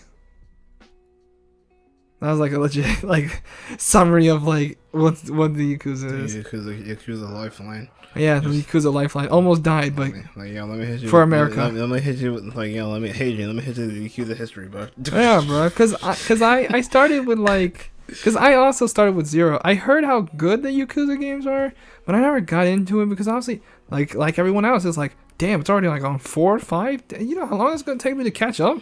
But once 0 came out, I'm like, yeah, let me try. This is the beginning, and and I was like, all right, good. And now they're starting to remake 1, 2, and I think they're gonna port 3, so they're giving people the chance to catch up on the series who haven't caught up on it. So, and then after I beat 0, obviously I got really into Yakuza, and I was like, I want to know more, and then I learned a little bit about it, and there you go. So, but yeah, where were we going with that one? You said you saw something about the whole Sonic or Mario and Yakuza. Oh, I just thought it was a joke. It's like, oh, it's well, it was. It was. I'm like, was it? I don't know. I saw. They were the Game Informer. Yeah, it was in the Game page in the Game Informer. But it was all jokes. It was all jokes. Was it? Yeah. Okay. Because I remember there was a whole page of other stuff that had jokes on it, and I was like, yeah, Game Informer does that. Whoa. But no, back to the topic at hand. Fuck Far Cry. Hey, no, you stop that. Far Cry's good, okay? You never. Hey, first of all, one was We never. I never said specifically which one. What about the one on the Wii? 2 was good. What about the one on the Wii? What was the one on the Wii? Exactly. Wasn't that just a remake of the first one? I don't know. There's 2 different versions of the first game, bro. It's like Persona 2, bro. That's so weird. Yeah. There's 2 versions of Persona, bro. And they're both you have to play both. In order to actually understand that game. It's crazy. Yeah, 2 is good. 2 is the one in Africa. 2 was really good. 3 is very, very good. That's the jungle one with Foz and all of them. That's when Far Cry made its reboot, pretty much, kinda. It felt like. And then 4 came out, and 4 was like, it's like 3, but not as interesting. And then now 5, which I don't have an opinion because I haven't played it. But yeah, no, it made a lot of money. It made a lot of money. Like 310 million apparently. Which is a lot of money. Yeah, no, it made a lot, and it sold a lot. Surprisingly, I would assume maybe because of its controversy of the whole cult thing, you know what I mean, and the in middle of America, you know what I mean, with that whole thing. Because I remember when this game was coming around, people were like, wow, you're doing this whole middle America cult thing, and people were getting upset, and because a lot of the characters are color, white. You don't gotta elaborate. But yeah, no, so pretty much that's everyone was freaking out about that, and I was just like, I mean, it's just a game. No one wants to get fancy, man. No one wants to get here. Like, obviously, that's a very controversial thing, but this is just a game, though. So, No one wants to get the feeling shit. the fuck you doing? South Park? What? Gee, because no one wants to get it. Like, no one wants to fucking take the pain. It's just a game. Just deal with it. It's just a game. Like, just a form to entertain, bro. Like, they're not actually trying to hurt anybody. Yeah, they're just trying to make another different type of setting for it's the called game. a story, jackass. Deal with it. Yeah, like it's not a big problem, but a lot of people found it a big problem, but it still did good. It did very well. So that did not affect its sales at the very least. Maybe some of the people who didn't like it bought it out of curiosity, like, oh, let's see how this really is, I don't know. But that's cool, man. I really like the Far Cry series, so to see it still doing okay, even, almost being pushed almost every year, like Assassin's Creed, it's still doing okay. Hopefully, all I know is that this is kind of like the same as the other Far Cries, and I remember someone mentioned like, this is fine. Just hopefully the next Far Cry they kind of move in a different direction, I guess, instead of it feeling like the other Far Cries. And I'm like, yeah, that would be nice if it didn't feel like another Far Cry game. You know what I mean? So that's cool. Far Cry still alive. Don't forget it. Next, we have, you know it. I mean, you don't know it, but now you do. We got Mega Man X Legacy Collection. It's coming in July with a new mode. Clap, guys, please. Everybody loves Mega Man X, right? I do. Adrian does. Adrian really does. Which is pretty much similar to the Mega Man 1, to the Mega Man Legacy Collections. Yeah. How they have all 10 Mega Man games, and nobody including... All X, right? Yeah, include all 10 X games with the additional mode, which is pretty much just challenge mode with just speedruns and different shit. And one of the modes is like you can fight 2 bosses at once. Yeah. I'm just like, damn, bro. They're trying to kill you. See, yeah, damn, bro, they're trying to kill you. But if you think about it, the X games is the easiest out of like the whole Mega Man franchise. I mean, if you know how to play the X games, then you can obviously handle it. If you know the right weakness, you'll just unlock all the bosses. Yeah, you'll kill the other one. You'll be like, all right, switch to your other weakness. How you like this? Yeah, stun lock your bitch. Unless they take that away. And for truthfully reason, to be honest, I think Buster. sales. Unless you only have like the Buster. And you don't have the actual like abilities. Oh, then yeah. That is gonna take a minute, yeah. Yeah, but sales wise, I'm gonna buy both. I'm getting both. I'm gonna get both Legacy Collection 1 and 2. But for real, sales one. I just realized, so there's 2. It's like they're separating it again. I mean, I saw the one. I saw Collection in 2, but I was like, it didn't connect with me. But yeah, okay. Yeah, they're pulling that shit. Yeah. Okay, so they're doing a separate. Yeah, they're doing with the original. Yeah, how they had one to first 4. Yeah, then the other 4. Other 4. Why? Why they do that, bro? What? Maybe this, the money. It's either the money or there's not enough space. But they're all relatively small games. They could. The first there is a space because the first one, the first collection had 1 to 6. Because I remember the GameCube. Well, I had the GameCube version. I remember I had the Mega Man Collector's Edition Anniversary. For GameCube. And that had 1 to 8, and then with 2 arcade games. 2 arcade ones, yeah. And it fit that perfect. And then there's the Mega Man X collection on PS2, which had 1 to 6. Yeah, and we're on and that was a PlayStation 4. 2. And we're on PlayStation 4, and they can't. So they're just doing can it for handle the money. that. The PlayStation 4 can handle. So that's like I'm saying, leading into sales wise. Yeah, they're doing money. In terms of like the games that for like the people that played the most, a lot of people are probably only gonna just get the collection 1 because it's mainly pretty much about X 1 to 3. I mean, for me, I like 4, I like 5.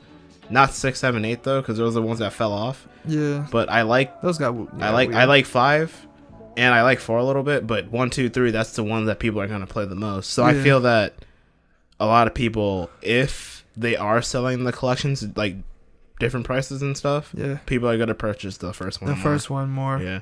Yeah. Well, I mean, there's I mean, for everything there's still, you know, whether it's good or bad, there is always a fan base, even if it's very small. Unless you're like, I don't know, Battleborn, I guess. I mean, there was a fan base for that until I think it died. I mean, it's still there. It's still. very, I don't know. very, I don't know very where they small. at. I don't know where them fans at. Yeah, they're high. They're under. They're hiding. Yeah. I'll find them under the rocks. Yeah, they're I'll find them hiding, under the bro. rock. But everything's got a fan base. So I mean, obviously, people, you know, do like, you know, 5, 6, 7, 8. So I mean, that people will buy that one, but I don't think a lot of people, you know, a lot of people will. So, but that's cool. I've only played 1 and 2, so shit. This gives me a chance to play the other ones, I guess. Even the later ones. But that's cool, man. I'm glad that they're supporting the Mega Man again more. Yeah. Because for a while everyone was like, Mega Man's dead. And it was. For a very long time. And then, you know, he started showing up in Smash. And now they came out with their announcement of Mega Man 11. That's only because they brought back Crash and Spyro. Maybe. I don't know. Well, I mean, that was, well, all right, once they brought back Crash, it's like, all right, fuck, they're bringing back all the legends. Fuck, we gotta bring back Mega Man now.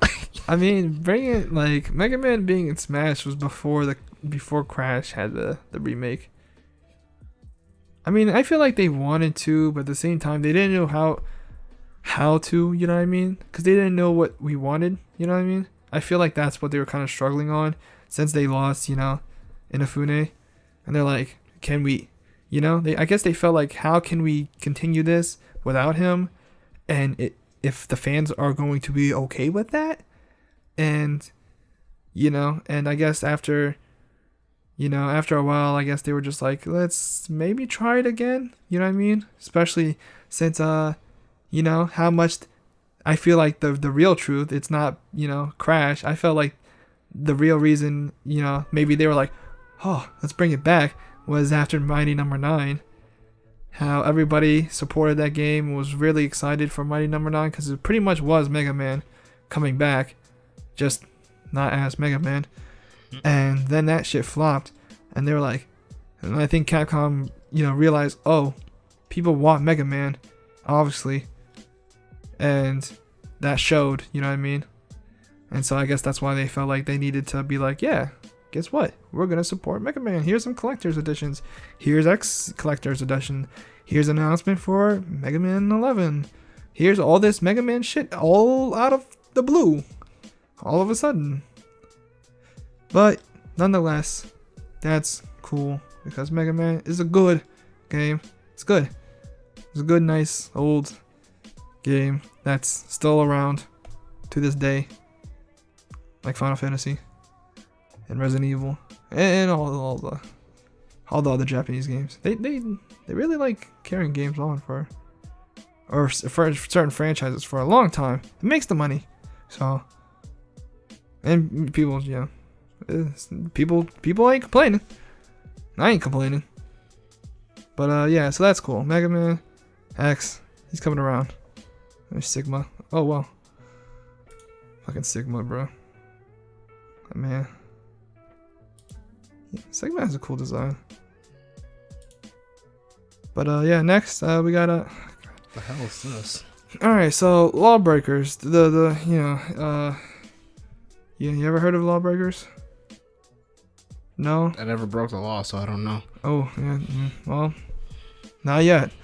So pretty much Lawbreakers. All right, so let's just read the title. So Lawbreakers devs, they got a new game coming around called Radical's Heights. If you haven't heard of it, it's a battle royale with a game show twist, or pretty much an 80s twist, like, you know, 80s like Radical and, you know, that type of 80s.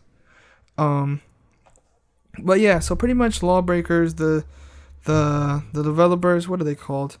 Boss Key Productions. They they made a game called Lawbreakers, which was pretty much take Overwatch, but more like kind of like Quake-ish, I guess, but still like Overwatch, you know what I mean? Like it had very fast gameplay, and there was like grappling hooks and jetpacks and all that bullshit. So pretty much like, I guess you could say Overwatch Call of Duty is what they were going for. And Boss Key Productions trying to make something like that. One of the developers in Boss Key is Cliffy B. You might know him, or you might know him as the person who made Gears of War, and Gears of War 1, 2, and 3. And then he was like, I'm done with Microsoft, and I'm gonna do my own thing. Voice. And make your own Gears of War. Yeah, pretty much, and they did. Yeah. So like pretty much, this man when he was making the Lawbreakers, yeah, when he was making the Lawbreakers, he apparently he said, and I quote, I woke up one day and I just thought, I want to make $1 billion IP again. And so he made Lawbreakers. And I'll tell you what, it didn't do so good. Lawbreakers didn't do so good. I mean, I was not really was that the anticipating. one where they're like in the sky, like the sky zone shit? Yeah, kinda. They were like jetpacks. That's and they were oh swinging around yeah. there. Yeah. See The Overwatch one. that shows where the game reputation went. Yeah, it went down the toilet. It's like legit weeks. A month. It was. I don't even think of the day, homie. But yeah, so. Because once it got announced, it was like, what? Yeah, bro. No one was really. Because they're like. I don't think anyone was really fucking with it for real. Because it was Overwatch, bro, but not Overwatch. Overwatch is kind of hard to. It's kind of hard to, you know, topple or get on the same level as Overwatch. You know what I mean? Yeah. But a lot of people tried to do it, just like how now everyone's trying to make a battle royale, and yeah. So apparently there was one thing that he did say, Cliffy B. One thing he did say that was kind of realistic, in which he said that when he was making Lawbreakers, he was like, I know we can't beat Overwatch, but he was like, if we can't be first, then I was kind of hoping that we'd be like at least second or third. You know what I mean? Because he's like, there's only enough, you know, things in a certain like franchise or something of the sort, you know what I mean, or genre, in which, you know, really dominates, you know what I mean. So like in the like kind of the games that are like Overwatch, he kind of wanted to be like, you know, not Overwatch, but he wanted to be like the second or third Overwatch, you know what I mean? Because there's only room for like 3, at most like 4 type of those type of games, you know what I mean? Overwatch games before, you know, in the case of it being kind of oversaturated.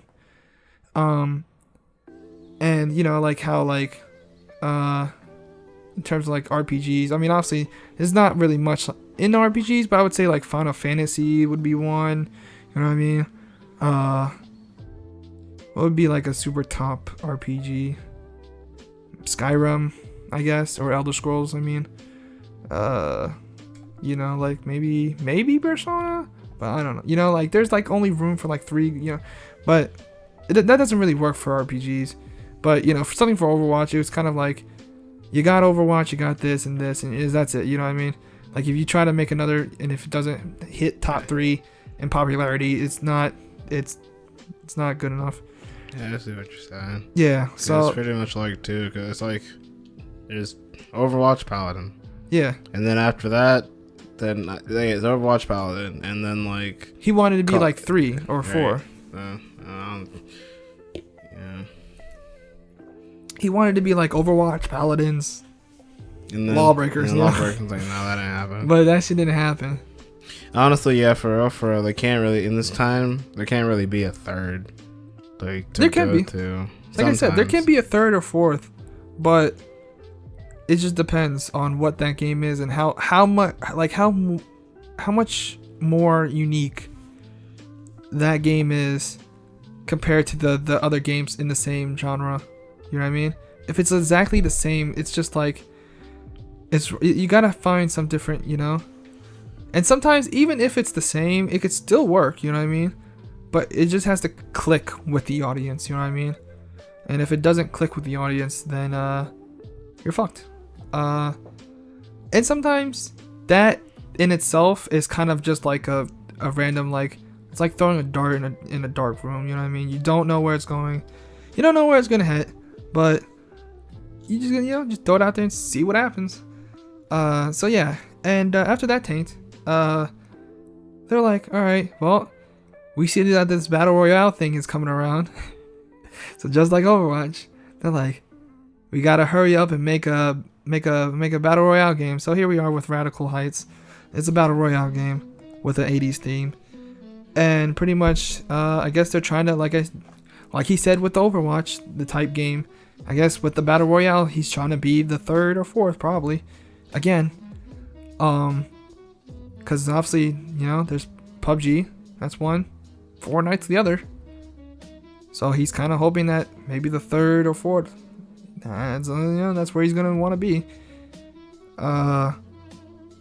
This one is not. This one's more of.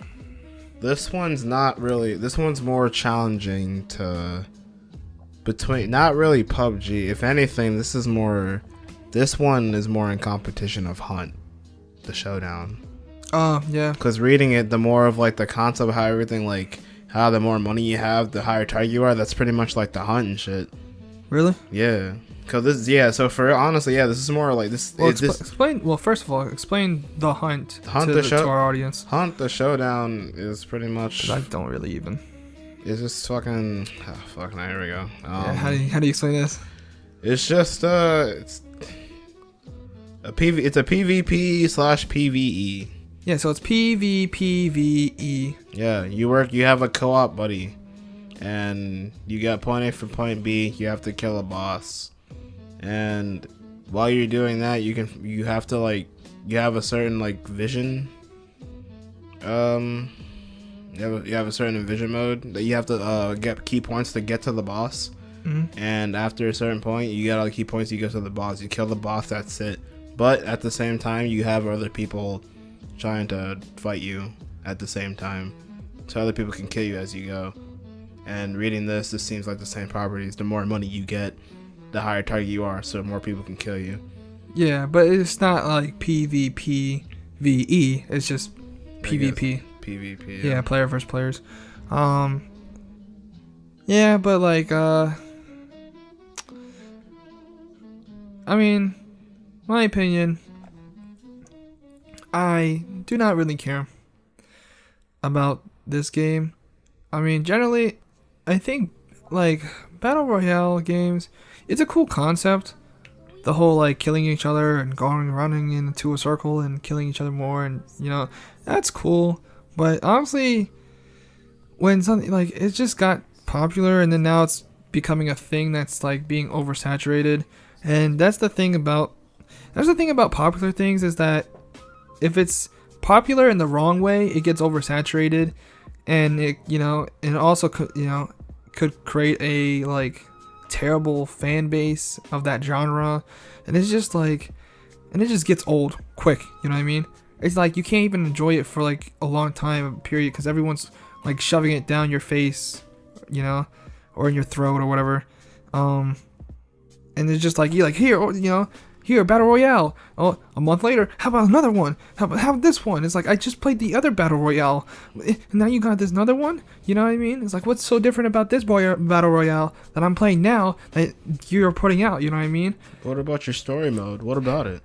You know, so it's just like, and I feel like with when it comes to the popular things that come out like quickly, such as like, you know, like the battle royale obviously being a thing now. Yeah. Like, you have to, if you're gonna put it out so fast, along with all the other battle royales, you have to have it, you know, like, be different. You know what I mean? Don't put out the same thing. Make it like, don't just be like, oh, this is, Cause like for this, it's just like, oh, it's 80 theme. It's like, okay, and then what else? Oh, and then you know you have a system in which, you know, like the more money you have, the more of like aware the other enemies are. It's like, okay, that's nice, but like how much different really is it from like PUBG? You know what I mean? Like that's it. Like, is there more? Is it, you know, like you gotta make it like more. This one seems to pretty much make the difference. Like, I don't know. You get your stuff and you keep it. Pretty much this one, when you die, you keep your stuff. And then what? Move on. What is the point of that? We'll have to find one more on the game. I mean, I don't know. I mean, looking at this from the time this is recording and looking at this article, this game's already out. Oh yeah, the game is actually, it's out on early access as of now, and then like a year later, they said a year later the full game will come out. So you know what, I'll give them that. I give them the fact that they said that a year later the game will actually be finished, instead of like the other games where it's like, oh, Steam early access, and then like 18 years later, yep, we're still early access, and it's like, what the fuck? How long y'all gonna work on this game? This is pretty early. Yeah, bro. Like they be on the, at least like Rust. You remember Rust? That game was on Steam early access like forever, bro. But recently, like either last year or this year, don't remember. But they actually like, it's an actual full game now. I'm just like, wow. Well, they did it. What was it before? I don't know, but they quote unquote finished it, so you know, longest demo ever. Yeah, pretty much. So yeah, I give them credit for saying that, you know, like, oh yeah, in about a year we'll be finished with this game. But like, they really have to, like, because it just looks like a little, like, you know, it just pretty much looks like PUBG to me, but with just a tad bit of like, it just looks like Fortnite, just not cartoony. Yeah, you know, that too. It's kind of like a mixture of like PUBG and Fortnite, and pretty much Hunt the Showdown. That just looks like Bloodborne, just with guns. Yeah, you know, it feels like they're just like, oh, instead of adding this spice, we'll use this. You know what I mean? We'll add a little bit more sugar in this. You know what I mean? But you know, that's what it is, bro. I mean, like I said, I like the concept of a battle royale, and I've played a couple of I played PUBG and Fortnite, but it's like, it's kind of just like whatever to me, you know what I mean? At this point, it's like, I know what they're doing, you know, just like Lawbreakers, but I feel like they're already too late to this too, bro. Mm-hmm. I feel, because like Fortnite and PUBG is kind of like, I feel like I'm just like, this is all, you know, unless something, like I said, something comes out and it's like really different, I'm like, whoa, that's actually really neat, you know, in terms of this battle royale thing. Then this just seems like another battle royale that they're trying to push, and it's just like, I'm good. So, you know, I mean, pretty much you were right, like it's mainly like two, you know what I mean, like two good ones are pretty much all you need, and you'll have the one mediocre one people will forget about later on. Maybe, or maybe they won't, you know. And like I said, the third one really has to be different to be like, you know, another 3, you know what I mean? So next we have we got Kingdom Hearts 3. So pretty much, oh, real quick, you guys might be wondering, it's like, oh, well, what happened to the playing the trailers? Well, I learned my lesson in the last podcast, so I'm very cautious of playing these trailers now. I said, like, you want to try to block that shit? Like, bro, I'm like, if you guys watched the first podcast on YouTube, you guys might have noticed, but well, actually, for those who are just listening, so pretty much the first podcast, when we put this on YouTube, we started watching, you know, the videos and whatnot, and then I kept getting copyright strikes, or well, not strikes, but like, it kept like saying that I couldn't, you know, put this in like certain countries, obviously one of them being in America, and I was like, god damn it. So I had to take out the sounds and the trailers. So this time I'm not gonna do that. But anyways, yeah. So this time we have Kingdom Hearts 3. They showed off a trailer recently, or within this month at least. April. In which pretty much they just showed off like like a little like mini games of it, like the remember the old ass like Game Watches. yeah, Game and Watches, the LCD games and stuff like that. They pretty much show like just like mini games of that you can play within Kingdom Hearts 3. Okay. And that's about it. Did it say when the game's coming out? No. Oh, then I don't care. All right then.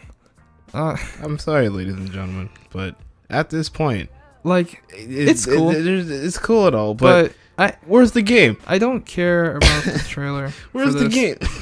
Like, if you're gonna show a trailer, it better be gameplay of the actual game, and at the end of that trailer, it better say the release date.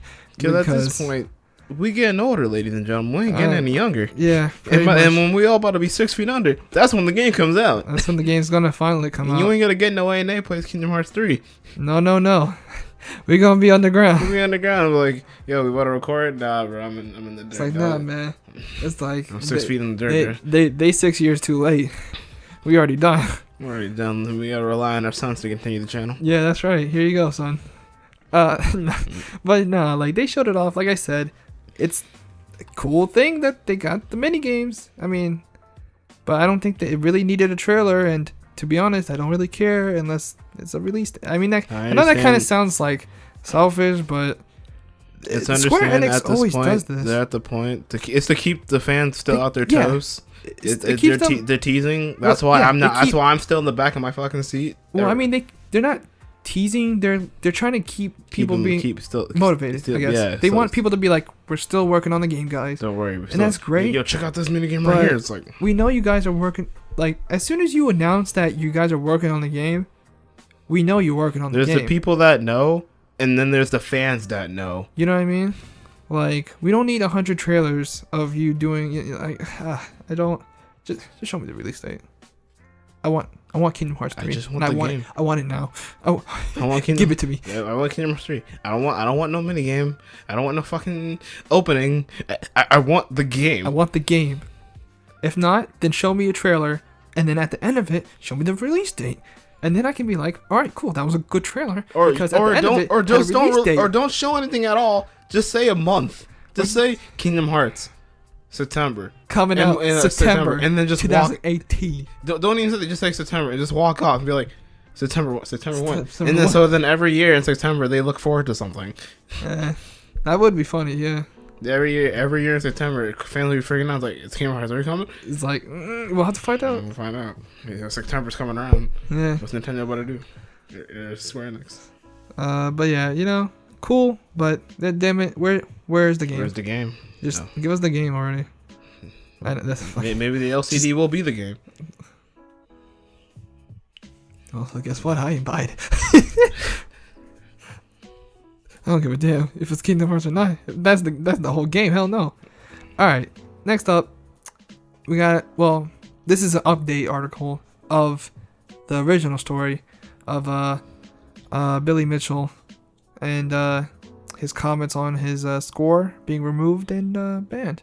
So pretty much the original story of this is that there's, obviously if you don't know who Billy Mitchell is, he's a guy who did like a speed run of the original Donkey Kong game.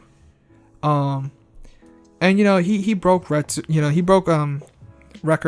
and of the things of the sort on these speed runs and stuff like that through the game. And obviously it went down and in the books as the faster speed runs and stuff like that. But yeah, so apparently recently they found out that this man like was playing on an emulator, and so they were like, well, I mean, we can't cause I mean even if he was playing on an emulator, it's like you can cheat with an emulator, you know what I mean? Yeah. You don't have to, but you can, you know what I mean? And knowing that, it's like you can't tell, you know what I mean? Like, did he cheat or did he do it fairly? We don't know. You know what I mean? And we can't go by his word saying, oh, no, I did. Because then he could be lying. All right. So you can't go by the words. As soon as that goes out, it's just like, we can't go by your words. All we know is that you were playing on an emulator, and whether you were cheating or not, we can't tell because we don't know. And so, yeah, so they had to remove his score, and they had to obviously and banned him from the from the records and all that, and they had to take out all that. And yeah, bro, that I mean, I don't know exactly whether he played it fair or not. It's hard to tell. You had to be there. But, and also, like, apparently whoever was recording it and stuff wasn't, like, an official, record keeper. So, like, that was also, like, kind of, like, fishy, I guess. I mean, if he did play it fairly, that sucks. Because, like, you worked hard, and then now it's like, oh, I didn't even know it was an emulator. And then your score gets ruined. Yeah. But, if he was cheating, then, well, he gets what he gets, you know what I mean? Because when it comes to these things, man, you gotta be real careful. See, but that's the funny thing, though. That's the catch-20. To be banned and have your score banned, to have your score removed and banned from the whole, like, Guinness World Record shit. But the thing is, though, that's the catch-20. Or that's funny. He got banned, but that's like the strat though for like speedrunners to like he getting for the information that they can't find yet. That's the strat that they use for most speedruns anyway. For older games anyway. That's kind of funny to me that they that they say that he's cheating. So pretty much like because like you can control the speed of it. You can control where what your character can do in particular. Yeah. And that's a lot of shit that a lot of people talk about in speedrun. I checked that speedrunning community not too long ago. And a lot of people, they take that shit to heart for real. I'm like, what, cheating? No, speedrunning. Yeah, well, yeah. Well, that too. Well, yeah, cheating. I mean, well, that like for speedrun, like a lot. Like I checked, like some guy showed me like a script of like an emulator he does for like Super Mario RPG. Like he showed me like a whole script of like, this is what I do for the game, the whole modern version of the shit. Like, this is all crazy. Like a whole modern version of the game just to speedrun it. Yeah. It's well, weird. Yeah, like I mean, cause like I don't know too much about speedrunning and how that community obviously works, but it's just like I only feel like if you were to mod and like cheat through a speed run, it's obviously on your own time, and that's for you just to get acquainted with the game, you know what I mean, and you can understand it, I guess. But like, what's the point of doing that? You might as well just do it like as the original game, so you can and just play it as the original game and run through it the regular way, so you don't have to rely on cheating and modding it. But it is what it is. Like I said, if he did cheat, then he got what he deserved, I guess. I mean, it took a while to find out, but if he cheated, oh well. If he didn't cheat, oh well. That sucks, Alright, move on. Sorry. Shit, but yeah, so that's what happened with this man. Everyone's talking about it, so I thought we'd talk about it too. All right, so up next we got what do we got? So back on Radical Heights real quick. It's funny enough we're talking about it again, but real quick since we already talked about it before. So this one has 2 stars now. So this one's just as worse. So pretty much like a Cliffy B. So apparently he accuses Epic, which are the people who make Fortnite, of poaching some of his staff members. So pretty much he's blaming Epic for stealing his crew. That's not their fault. Yeah. Well, it's not Epic's fault. Yeah. It's not Epic's fault. I mean, but that's the winner. So pretty I guess maybe there might just I think once this game came out, they're like, oh, they can make then they maybe was like, hey, you can work at Epic if you like, and they probably just took the deal. It's not like they're like, no, you're ours. You know what I mean? It's like they just offered. They could have said no, but they were just like, yeah, I'd rather work at Epic. And then it was like, wait, then these guys are trying to beat Fortnite, but the people at Fortnite want us to work with Fortnite. I'm gonna go work with Fortnite. Yeah. And so I guess obviously Cliffy B kind of. I mean, he's like he's one of like kind of like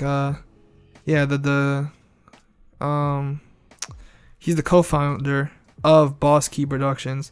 He's obviously very upset that his staff members are just leaving to go with Epic because they got a better battle royale game, and he's trying to make his own battle royale game. And it's funny enough because like I said, Cliffy B was the maker, the game designer of Gears of War, but the game company that made Gears of War was Epic Games.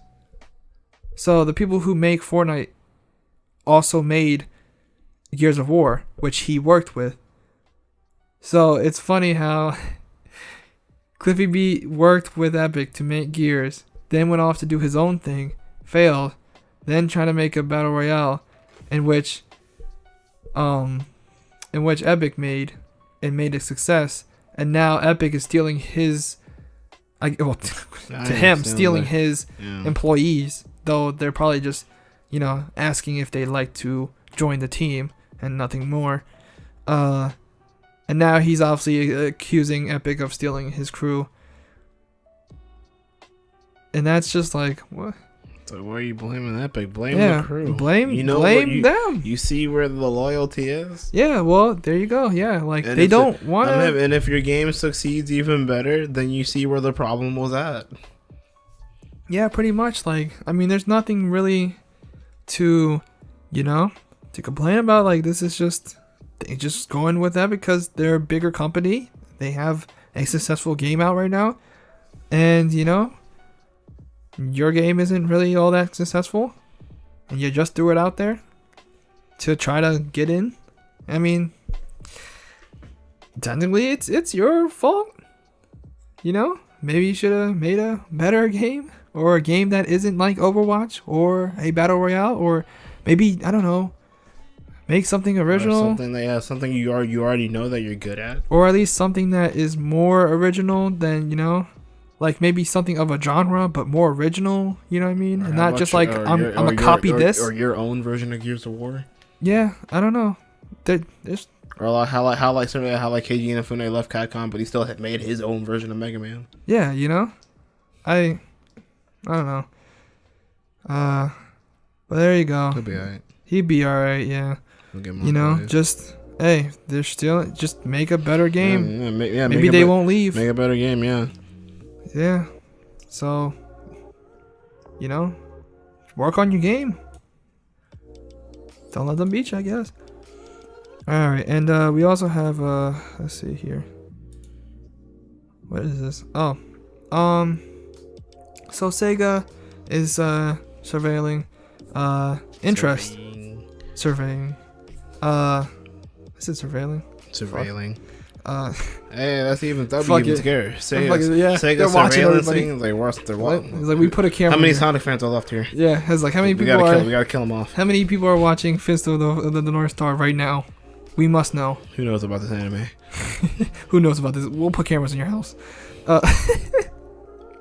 Sega. What the hell? You look around like, where's that noise coming from? Some guy in a wheelchair is like. Nah, that's what the camera makes. The camera spying on you. It makes every hour. Yeah, it's like or every 12 o'clock. Every time, yeah, like how you start up any like the old school Sonic games, or you see Sonic just flashing, like, what the fuck is that? Sega. It's like, what the fuck is that? So yeah, they're trying to find if anyone's interested in localization of the Fist of the North Star game that they're making, which is made by the Yakuza team. So the people who make the Yakuza team is making this, and they're just pretty, because like, I guess because obviously Fist of the North Star isn't super, like, it's a known anime, but it's not like a super popular one, I guess. Not in America anyway. Not in America, yeah. But so I guess that's why they're just like, well, Yakuza is now doing good, would anybody be interested in also Fist of the North Star as well? Because it's also a Yakuza-like game. I don't know. But what I think, I mean, I never watched the animes, but I always thought, obviously it has, a popularity, you know what I mean? Like, it has a fan base behind it. I don't know how much of that fan base is in America. I think it would do alright. I don't think it'd do as good as Yakuza, you know what I mean? But because, like, obviously, it's like, it's a thing, you know what I mean? Like, it's an anime already, as Yakuza was just like, Yakuza's just the game. But this is a game based off of anime, you know what I mean? And people are gonna be like, and if people find out about that, they're like, oh, do I have to watch the anime to understand, you know what I mean? And play the game? I haven't watched Fist of the North Star, so I wouldn't really know anything about its story. But besides that, really, overall, really, it's just another shonen. It's just a man just showing up, kicking ass, taking names, and leaving. Yeah, it's great. Literally from like the clips I've seen, that's it. Omari, Jindoru, yeah, whatever. Whatever. And just Okay, yeah, it's great. Man blows up. Yeah, Pretty much cool. it. Yeah, but like I said, I think it could probably do alright, but maybe not as good as Yakuza. I don't know. I guess that's what they're trying to find out. So that's cool. I mean, I hope it comes around. I mean, I like Yakuza, so maybe I might try that. Shit. But yeah, so on a side note, what we have here, so pretty much okay, so there's I think this might be a new segment. I don't know what the fuck to call this, but I guess I'm calling it on a side note, in which pretty much we'll kind of just like, I mean, there's a lot of news, obviously, within a month. So pretty much, there's the news that we have articles of, and we'll talk about that a lot.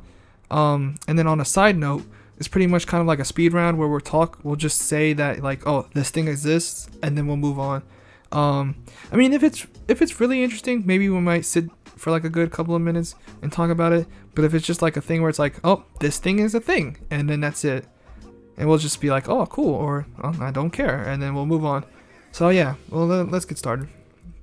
So the first thing up is Call of Duty 4 is revamping its multiplayer to be more like Overwatch. I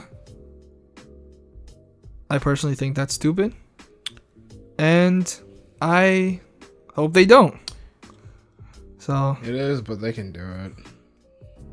They could try. They can try, but they can do it. They're honestly, going if they're gonna do it, it can make sense to experiment. Just take all the Black Ops 3 online characters. Yeah, I feel like they're gonna do that. Yeah, just take all but this was, because pretty much Black Ops 3 was kind of close to Overwatch. Pretty much, with all like this character special abilities and shit. Yeah, that was pretty much But to be honest, I hope they don't. But they're going to. They won't. Also, I mean, Activision hasn't tried it. Let's see what they do, or Treyarch. Let's see what they do. Yeah, I mean, they're really changing Black Ops 4 like a lot, I guess. It seems like they're going to. You ain't gotta have a story, which is so because like next up is that for the better is Call of Duty 4, Call of Duty Black Ops 4 won't have a single player campaign, and which is for the better. Which I'm saying, like, well, I don't know how much, depending what single player, like, is there gonna be like, there's gonna be like no time attack mode, that single player. I feel like it's just like legit no single player. It's just like, gonna be a multiplayer game. Okay, because like, I also think that's dumb. If there's no campaign, I understand if there's no campaign. Because I played World at War's campaign, that was fine. Infinite Warfare's was also fine. Black Ops 3 was terrible. So I think because Treyarch made Black Ops 3, now they're doing Black Ops 4, that they knew that the last campaign sucked, so they're afraid of making another one that sucks. So I feel like they're just like, we'll not put one at all. Yeah, I think that, and also like they just ran out of ideas. Maybe they ran out of plot. They're just like, we don't know that, where we're or going. they just joined the crowd of like the other two branches of that make Call of Duty, and they just didn't give a fuck and just followed the crowd and just did their own thing. Yeah, I mean, it's just, I don't know. like I said, it's stupid, but at the same time, if they're gonna make a shitty campaign, then to be honest, I would just take a shitty campaign. Yeah. Cause it's funny, cause then we can laugh at it and be like, wow, this is awful. But if it's actually good, then we can be like, wow, this was actually alright. Yeah, this is alright. good. Yeah, and also like Titanfall, the first game had just multiplayer, and people were like, where the hell is the single player? And then Titanfall 2, they made a single player, and that was actually good. It was actually good. So now they're doing the opposite. Yeah. So let's see how people react. Because you got my reaction. Because it's like for the Black Ops storyline, it just took like the whole Treyarch story. They just gapped it too fat. Like they just gapped everything out far from each other. I don't know what they're trying to keep it connected, but not. Then there was the World stopped. of War, and then Black Ops 1, which there's like a few people from World of War that you'll see, and then Black Ops 2. That's Black Ops 1 a little bit into the future. Then Black Ops 3 is just completely irrelevant, and then they bring up something back from Black Ops 1. Because it all started with Black Ops, then it was Black Ops 2, which was like, we're in the future, but also we actually have like real connections with like some of the stuff that happened like after the Black Ops, and with Black Ops characters like Woods and Mason, and so that was still connected. And then 3 just like was like, we're even further into the future, and now there's legit no connection whatsoever from 3 to 2 or even 3 to 1. Here's the Nova Gas, and that's it. Yeah, I mean, if you even care about the story, but like the only connection was Nova Gas, which obviously they used in Black Ops 1, and that was pretty much it. But to be honest, the only thing I remember when playing that story was that, yeah, they mentioned Nova Gas, but that was it. They didn't talk about like the Black Ops War or anything. They're just like, yeah, Nova Gas. And I was like, okay.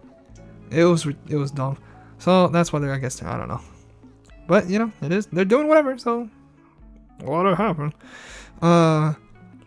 Next, let's see. What we also have here to report is that Anthem's leader, I guess the lead designer, is promising that more focus on the storyline, and good, I guess. I mean, I just don't want the game to fail, so that's whatever. As long as they're focusing on the stories, that's good. We also have Astro, which is a company that makes like mainly video game headsets, but I think they make like controllers too and stuff like that, and other accessories, but more known for their headsets, is making a headset for Nintendo Switch. I think that's cool. I don't know how that's going to work, and I don't know why they're making one exactly. And when I mean, because like we're talking about headsets, we're talking about like gaming headsets to talk to people, and Switch doesn't really have much games to talk to people right now, and doesn't even have like a party system right now. Nintendo system party system incoming? Maybe I don't know, but they're making one, and I think it's cool. But voice chat incoming? Yeah, I don't know why, but we'll see. So what we have here is also it depends. Depends from depending like the headset that we're talking about. Like if it's depending, is it going to be like an actual communication or just headphones? Yeah, it's just headphones. We don't know. They just said they announced they're making some type of headset. Yeah, Well, I don't have the article here, so I don't know exactly what the article says. But I think it's headsets, like an actual like for communication. But like I said, I don't know why, since the only game I can think of is like Splatoon. It's the only game you would want to talk to people. That's about it. That's legit about it. Maybe like Mario Kart, I guess, but not really. But we'll see. So yeah, next is the Yakuza devs are already at work on a unannounced title. That's cool. I'd like to see what they'd make next. The question is it going to be the same as Yakuza, and is it going to be a fighting game, or is it going to be something very bizarre and out of like the water, like the Binary Domain, which was like a third-person shooter with like robots and shit. I don't know, but hopefully whatever it is, it's good. Next we have See, Warner Brothers again is now the new publisher of Hitman, like just the game. Let's see, and following the split for so pretty much the So Square Enix London is no longer making the Hitman games. yeah, so pretty much the people who made Hitman, they're like that part of Square Enix, they're just cutting that off, and you know, they were just kind of open. And Warner Brothers was like, we'll take the Hitman games. So they kind of bought the rights and the, you know, the people to make the Hitman games. So, I mean, yeah, whatever. I mean, Hitman's alright. Hitman's a good game sometimes. Spider-Man Yeah. PS4 gets an exclusive collector's edition September 7th. You know, it's funny that, like, for superhero games, I'm being, like, 100 right now. This is the first, like, superhero game to actually, for me, to actually be put out there. Because when I see superhero game, I normally just go to the store and I see in the shelf. It's like, oh, they made a superhero game. That's cool. But then now it's like, oh, look, yo, here's that E3. Yo, here's that Spider-Man game. I'm like, a superhero game? That's awkward. Because normally superhero games is like, I don't really see commercials and ads on superhero games. I normally just have to go to the store and I see it there. Because like for Spider-Man games, I fucked with Spider-Man 2 and Ultimate Spider-Man, and that was it. And then seeing this one, it's just like, I'll check it out, but it's just awkward. Just seeing like a superhero game being advertised in front of me. I didn't really see anything on much else. I mean, it's not that awkward. I mean, it is a game after all. So as a game, it's gonna be, you know, if it's a good one too, it's gonna be advertised. I mean, you say that, but you've forgotten Batman, the Arkham series. That was legit like the one of the superhero games where people were like, yeah, the Arkham series, you know what I mean? Arkham Asylum did really well. City was even better. Arkham Knight, well, people had mixed feelings, but you know, like that had like a big EA, you know, like I say EA, big E3 like press conference and a bunch of advertising, and because it was like, oh, Batman, yeah, you know, and so it's just like, because like if it's not Batman, then it's Spider-Man. And those pretty much are like kind of like the only two superhero like games that have made, like those are the only two like superhero like, you know, characters that really have made like an impact in the gaming, you know, industry, you know what I mean, is Spider-Man and Batman, because those games work, you know, pretty well, and the characters are not like absurd and overpowered, you know, in which, you know, they feel like, yeah, they could be video game characters, but fair, you know what I mean? Unlike, you know, like the Flash and Superman, where they're like, you know, because the Flash is super fast, so it would be like you punch somebody and they die, and like Superman, he's super strong and fast as well and flies, and if you punch like a villain, he'd also die, you know. So like, but Spider-Man and Batman, they're not like super strong as them, and not super fast, and you know, like it makes sense as, you know, gameplay, you know, like in a gameplay sense, and just as game characters, you know. So if, you know, Spider-Man, it's pretty much Spider-Man and Batman are kind of like this is fair, you know, in terms of like video game wise.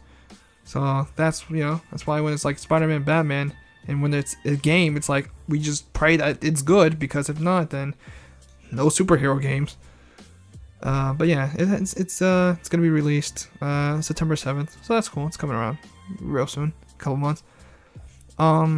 Next thing up on the list, we got merged Zumasu. He is well, at the time that I got this, it was a rumor, but it's been confirmed that he's a character now.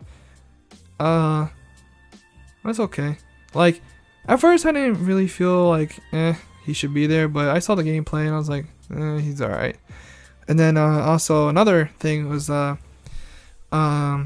Blue, Super Blue Vegito will also be a DLC character, and that I was like, okay, yeah, that's something I'd like to see. And he also looked cool too. They also had the trailer for that. Also, Falke, I think that's how you pronounce it. Joined Street Fighter 5, April 24th, so she's already out. And she's kind of just like a cool chick with like a staff that she shoots like energy waves out of. She alright. She not best waifu, but she alright. Okay, we also have Resident Evil 7. It sold more than 5 million copies, which is good. It did really well. I mean, not as well as Monster Hunter, but it did pretty okay. So that's good. It's good. It did better than 6. That's all that matters. That's all that matters. You're right. As long as it does better than 6. I don't even know you're comparing Monster Hunter. It's like, who gives a fuck? As long as it's better than 6. As long as it's better than its last game, yeah. Because 6 was... As long as it's better than being the best driver in the BSAA, that's all that matters. Hey, hey, maybe that game was alright just for that one part. You know it to be true. Yeah, so on a side note, also, we have Spyro is getting a remaster, as we mentioned in the last podcast, but but also that it's coming out in September. So, hey, that's neat. Next up is that Sam Fisher teams up for a PvE mission in Ghost Recon. So Sam, not technically back, kinda back. Maybe they're trying to push him and be like, hey, that Splinter Cell's coming back soon, and I want that. He's here to stop by real quick to tell him what's happening. Yeah. And then I showed that one scene to Adrian in which in the game, this man talks about how like they talk about Snake from MGS and how like he doesn't like they talked about how he got old or whatever and he doesn't work anymore, and he's like, I'm the only one left. And I was like, oh no, oh bro, that hurts, bro, that hurts, because they know as soon as Kojima left, they're like, we know MGS is over. Like they didn't even do that after MGS 4. They did that after Kojima left.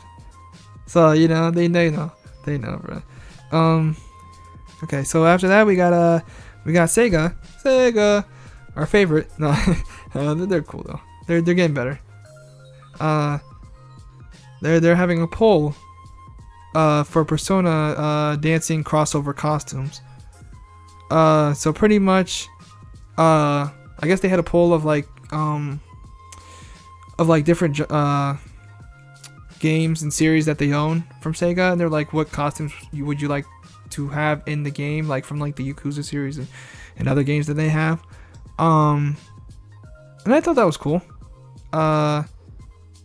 You know, I thought that was cool to see that they're doing crossover stuff, and I put it down further down here in the list, so I'll jump to that because it's the same topic, in which that Persona 3 and 5 dancing games are getting Virtua Fighter and Yakuza costumes. So pretty much they had a vote, and I guess Virtua Fighter and Yakuza won. So costumes, they're gonna get costumes in that game.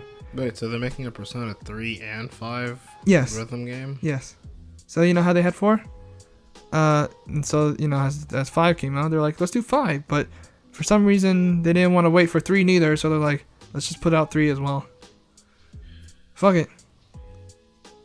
Yeah, whatever. I like Persona. In fact, I could say I love Persona. So I'll buy both of them. I will. Will I play them? A little bit, but I'm buying. God damn it! You can't stop me. I thought that was cool. Let's see what else we have. Shovel Knight hits 2 million copies sold as of April. It was good. It was good. Shovel Knight's very good. You digging niggas 6 feet under. Yeah. You people love that. So much DLC for that game now. It's a fun game. Yeah. Yeah, so they got 2 million. That's pretty impressive in terms of the fact that they're just indie developers. So that's cool. Also we have Siegfried coming to Soul Calibur 6. I mean, if he didn't, I'd be really surprised, because he's kind of like a staple to to That's the game. the cloud of Soul Calibur. Pretty much, yes. Like if he's not in that game, then the fuck am I buying it for? Not. No, that would be for Nightmare. If like his Nightmare's not there, what the fuck am I buying it for? Yeah, but he's gonna be in there, so hey, you know, you got Siegfried, you got Nightmare. That's how it should be, and that's good. That's all great, and that's all dandy. There should. I mean, I don't. I mean, I'm not. I don't. I like Soul Calibur and Tekken, but I don't know the rosters like best to like enter the memory to the best of my head. But there should be like 10 characters from like Soul Calibur 1 that should be in 6. It's like for any fighting games, like the more that you make and the more like characters that you don't put in, like you always have to have like the OGs that are still there. Well, yeah, you should always have the main roster, the more known, you know. Capcom didn't learn that from Marvel's Capcom. Well, that's because Capcom made a mistake. Capcom never learns. Capcom never learned, yeah. They should have learned. They should have done it better. God damn it, Capcom. You're cool sometimes, but the fuck? Yeah. You know, you had the OGs weren't them like you were my Wolverine. Look, listen. Look, Capcom, listen to me. I know we're a small channel here, and I know this probably won't get out to you, but you could still fix it. You still have a chance. It may look bad, but just improve the graphics, add a shit ton of characters, and just call it Capcom. Call it Marvel vs. Capcom Infinity Ultimate Edition or some shit. Just port, just remaster. Just do what you did with just 3. Remaster and port the shit out of Marvel vs. Capcom 2. Y'all will make so much money Yeah, again. you guys will. You actually would. Like low People key. be like, oh shit, too? I'm hip. Everyone would act like low key. Everyone would like, fuck all of y'all. Take my house. Yeah, and, like, take me for a ride. Take me for a ride. Holy shit. Yo, yeah, just as long as you don't mess with the gameplay or anything. Just like, no, actually, don't mess with anything. Just port it. Like, don't mess with the graphics. Don't mess with the gameplay. Just port the game onto like PS4, Xbox One, or PC, and then just have it also just have online. That's it. People will eat it up. And then with the new, like I said, with the new Marvel vs. Capcom, just do what people want. Improve the graphics, add a shit ton of roster like members, and that's it. That's all we want in the first place. Y'all can still fix it. Just do it. Don't let Marvel vs. Capcom die again. Yeah, but the only problem is just the fucking copyright. Well, I mean, the copyright. There's not really. They got permission again. It's just that they didn't. Is there too? I don't know what the hell they were doing. They were trying to because they were trying to push the game out before like Infinity War came out or something. So they weren't ready, or I don't know. It was a mess. Whatever they have. Whatever. Let's just find out what the next edition they put out. Whatever. Yeah. All I hope is that they just do what they did with 3, where it's like the vanilla version kind of sucked, so then they made Ultimate 3, and that was better because it had better roster, and it just looked a little bit better and everything else. That's all I want. So let's see. Also, we have on a side note, Dauntless, which is a like a co-op. Hunter. Yeah, it's like a Monster Hunter game. It's a co-op monster hunting slaying game. It's gonna have an open beta released next month, so in May of 2018. Which pretty much like if for some that didn't know, pretty much for those that like that purchased like that pre-purchase for like the beta, like the game was gonna come out free like regardless. Was it? Yeah. So the game's coming out free. Yeah, the game's coming out free regardless. Yeah, it's that was like, actual like $60. It was going to, just like with Fortnite, the Save the World mode. That's gonna be free too. That I paid for. Like all you. I paid for Fortnite. See, that's look, guys, listen. No, hold up here. I'm sorry, Adrian, but let me tell you guys something. When Fortnite came out, before it became this goddamn like world dominating, taking over the whole entire goddamn universe game. Before we started dropping in from the bus. Yeah, it's before we started dropping from the damn bus. It was just a It was Minecraft with aliens. It was Minecraft with zombies. That's all the game was. It was like build a fort and then kill zombies. and shit And it like had that. like multiple classes too. I mean, obviously some people know about that, but like Yeah. it seemed like some people don't, because like people are like, oh, we only know it for the battle. Like there was something before that, and I bought that game. I bought that $60 game for that, and then I played it for like a week, or at the very most 2, and I stopped playing because it was boring. And then when this battle royale shit came out, and then it blew up, and I was like, God damn it, that shit's free. And I bought $60 for this bullshit. Oh man! And then I hear that not only did I buy it $60 for the actual story, and you know that no one plays, then they're actually gonna turn that into free content. That's just funny to me. That's just funny to me as as an owner of the game. As a consumer. As a consumer, Fuck that you, fucked Epic. me over. Yeah. Fuck you, Epic. Fuck you guys, man. You That guys was an epic middle finger y'all gave me. Y'all screw me over. Where's my $60 back? Give me that shit, bro. Just like stick of what's it called? Not stick of truth. The fractured, but no. The fractured butthole. The fractured butthole, yeah. I bought. Oh, I hit my mic. The angry people. Yeah, I'm getting angry. Okay. Also, I bought the fractured when they were like, hey, if you buy the fractured butthole, you can get the stick of truth for free. And as soon as that came around, I was like, okay, maybe I'll buy the fractured butthole, right? So I can get the stick of truth. I did that. I got the stick of truth. I played it, and I was like, okay, this is fun. I guess I'll play the fractured butthole since I already paid for it. And I bought it, digitally. And then the game got delayed. And then for some reason, when the game actually came out, I did not get my copy, my digital version of the fractured butthole. I went to the store. I was like, where the hell? Well, where's the download button? It said I had to pay for it. So pretty much what I did was did not get a free version of Stick of Truth. I bought it. And I didn't get the game that I actually bought. I got screwed twice. Thank you, everybody. Good night. No. Fuck, man. Yeah, whatever. But anyways, yeah, so Dauntless, is now free to play. Going to be. Yeah. By the end of the year. So what happens to the people like me who buy the game and then it's like...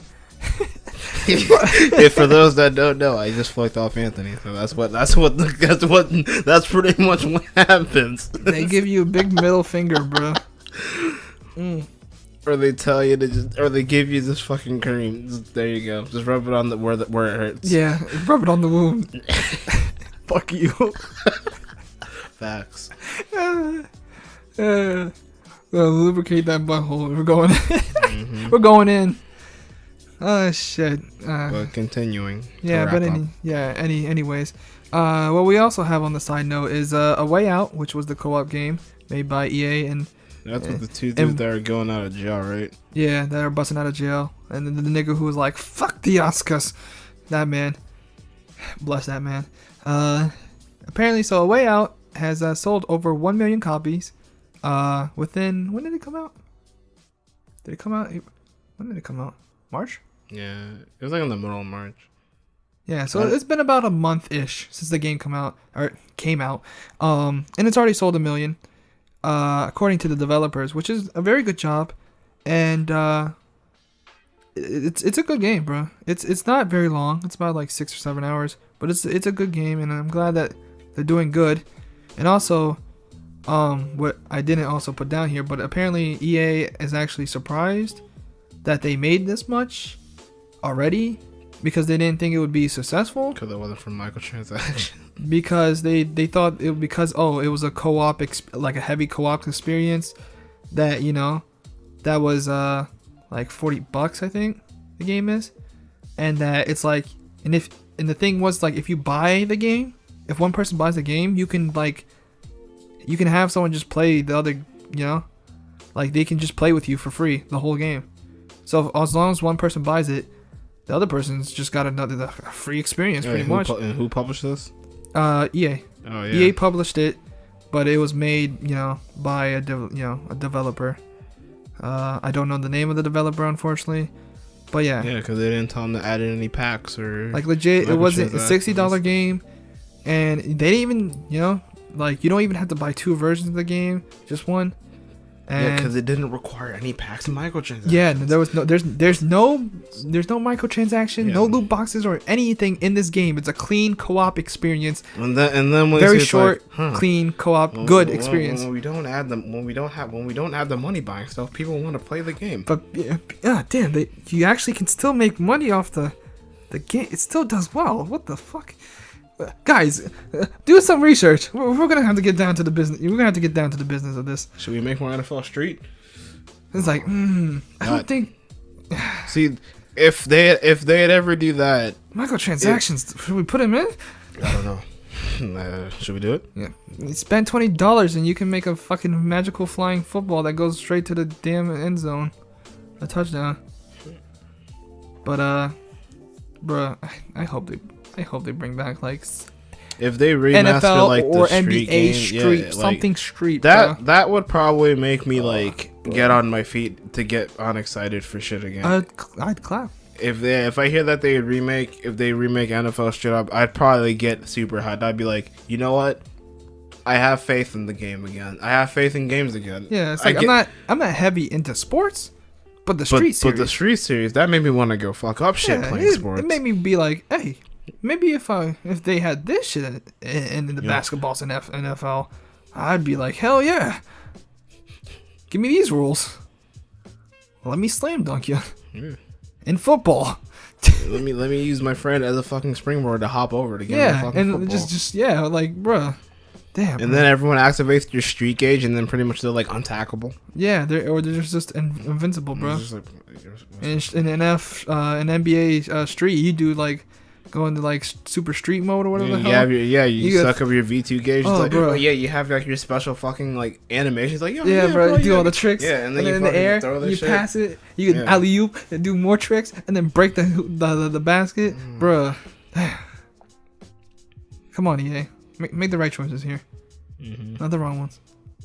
Bring back what people fucking please. Like at the point, just follow the trend. Like everybody knows just remaster all the shit. That's the meta right now. Just remaster all the oldies shit. Like what we are trying to make ourselves loud and clear for these companies as to what we want, but sometimes they don't listen. They don't hear, bro. It's like it takes the bad stuff for them to realize. Yeah. It's like it takes for them to it takes fail. It takes the fail for them to learn. For them to be like pretty much even though Sega didn't learn, but from Sonic 06, they learned from the bad, and they tried to give us the good. Kinda. We relied on the little indie group to give us Sonic Mania, but for Sonic Boom, for Sonic well then they gave us Sonic Boom, and then it was even worse. Yeah, and then they were like, how about Sonic Mania as a fan project? But we're also working on our own project, Sonic Forces. And then Mania did good, and then Forces, wasn't as bad as Boom or 06. Just bland. But it wasn't good as Mania. It was just boring. Unfortunately, they put Mania out, which was super classic and super good, and what people really, really wanted. And then they gave us Forces, which was like kind of not what we wanted. So, yeah, but nah, like they just gotta learn, bro. They just gotta learn. So what else we have? We have Shenmue, 1 and 2 coming to PC and consoles. I mean, I never played Shenmue, so I only played the first one. My brother played both 1 and 2. I played 1. I backseat both 1 and 2 when he played it. They're interesting. Yeah, it's pretty cool. I mean, it's mainly just.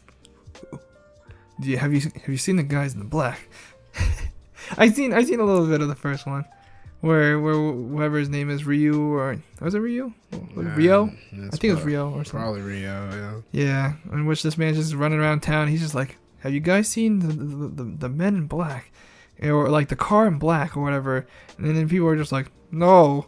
And that's just bad, like, like bad English, like voice acting. It's great, but I think it's cool because 3's coming out, so I guess this gives people a chance to catch up. The game that hit its Kickstarter fucking marker 10 seconds after it's just after like, it was announced. If you want the dream, donate.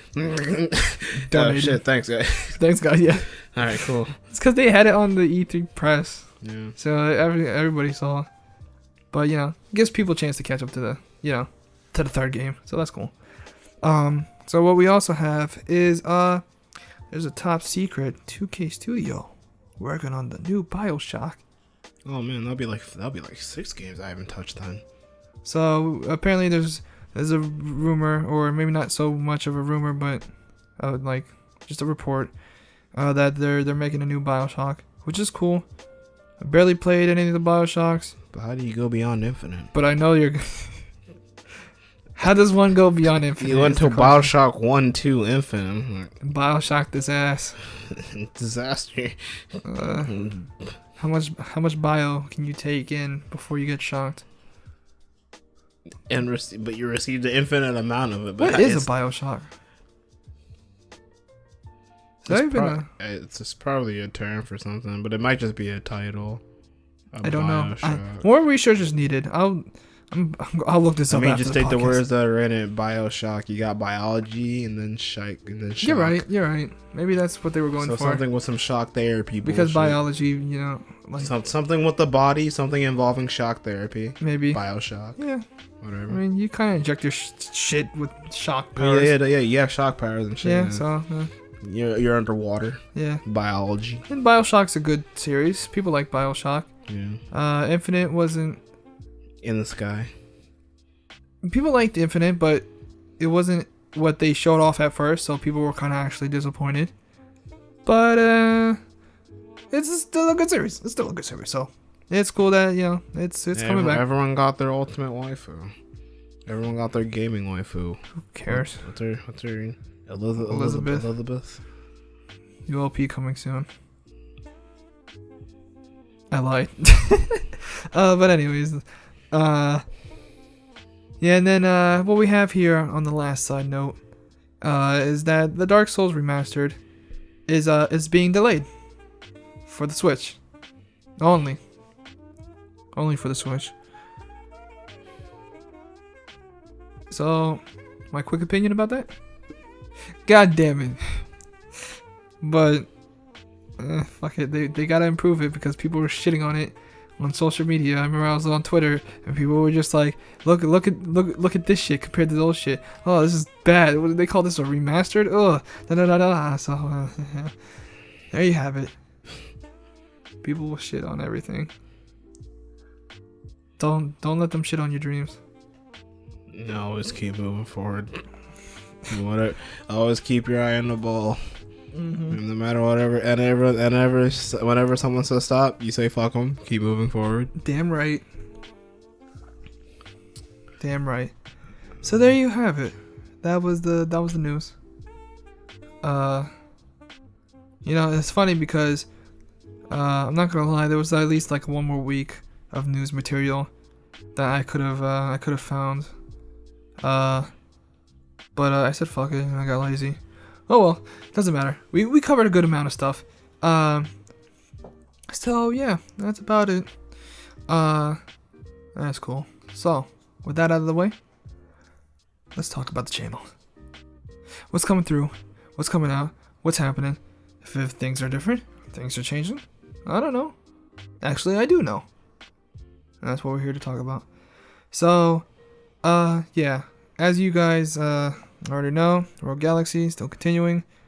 Unless you're from the future, then maybe Rogue Galaxy is already finished.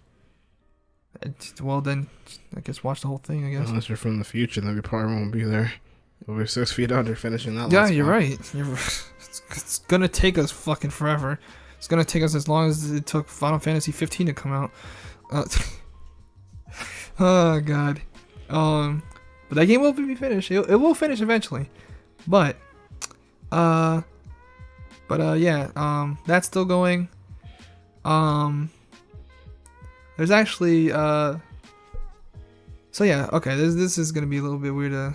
Okay, so like we mentioned before, both me and Adrian both do editing, and usually most of the time, the games that we tend to be playing is the games that we tend to be editing. So we're gonna try to obviously it's gonna take longer to finish the games, But obviously we're gonna try to put more obviously games on the channel. So I'll be working on Rogue Galaxy and another game, which should be coming soon. So yeah, there's a new LP coming through. So yeah, it'll be Rogue Galaxy, and then after that comes through, like we might play like a couple of, like sessions of that, and then like flip flop, or we might just play one session and then flip flop. So pretty much like 1 week we'll play, you know, Rogue Galaxy, and the second week we'll play the other game, and then pretty much like every week will be the different. So like 1 week might be Rogue Galaxy, and then the other week might be the new LP, and flip flop from there. And yeah, so that's pretty much what we're trying to do, I guess, in terms of that. Also, you know, Cuphead will be coming back soon. May words, I can't make those. May 21st. Hey, words are hard to make, bro. They're pretty easy. Not for me. You know, if you got the good alphabet soup, they're always easy to make. You right. But, you right. Straight up. But yeah, like Anthony said, yeah, we'll be playing a variety of games to put the AA Retro Circle in motion. Yeah, we're just trying to make, because like it's because we only put like episodes every Monday, Wednesday, and Friday now, and you know, even so, it's still gonna take a long time to finish these games as it is already. Mm-hmm. So if we do more games, obviously there'll be more games on the channel, but it's gonna take a lot longer for us to finish until, you know, like until maybe like way later on. Maybe we can do more, but as for now, this is just how it's gonna be. And for real, I rather complete the game than just have many parts and not finish the game. Yeah, you know, obviously we want to complete our LPs, obviously, but you know, it's just gonna take us a minute, especially with a long game such as Rogue Galaxy, which is about like 30-ish hours. So yeah, pretty much like, you know, every hour, you know, it's gonna take a bit. But yeah, we're trying to put at least more out on the channel, and that's kind of what we're going for. So yeah, you know, Cuphead May 21st, and then after that should be coming back then. We'll do mark that day, 21st.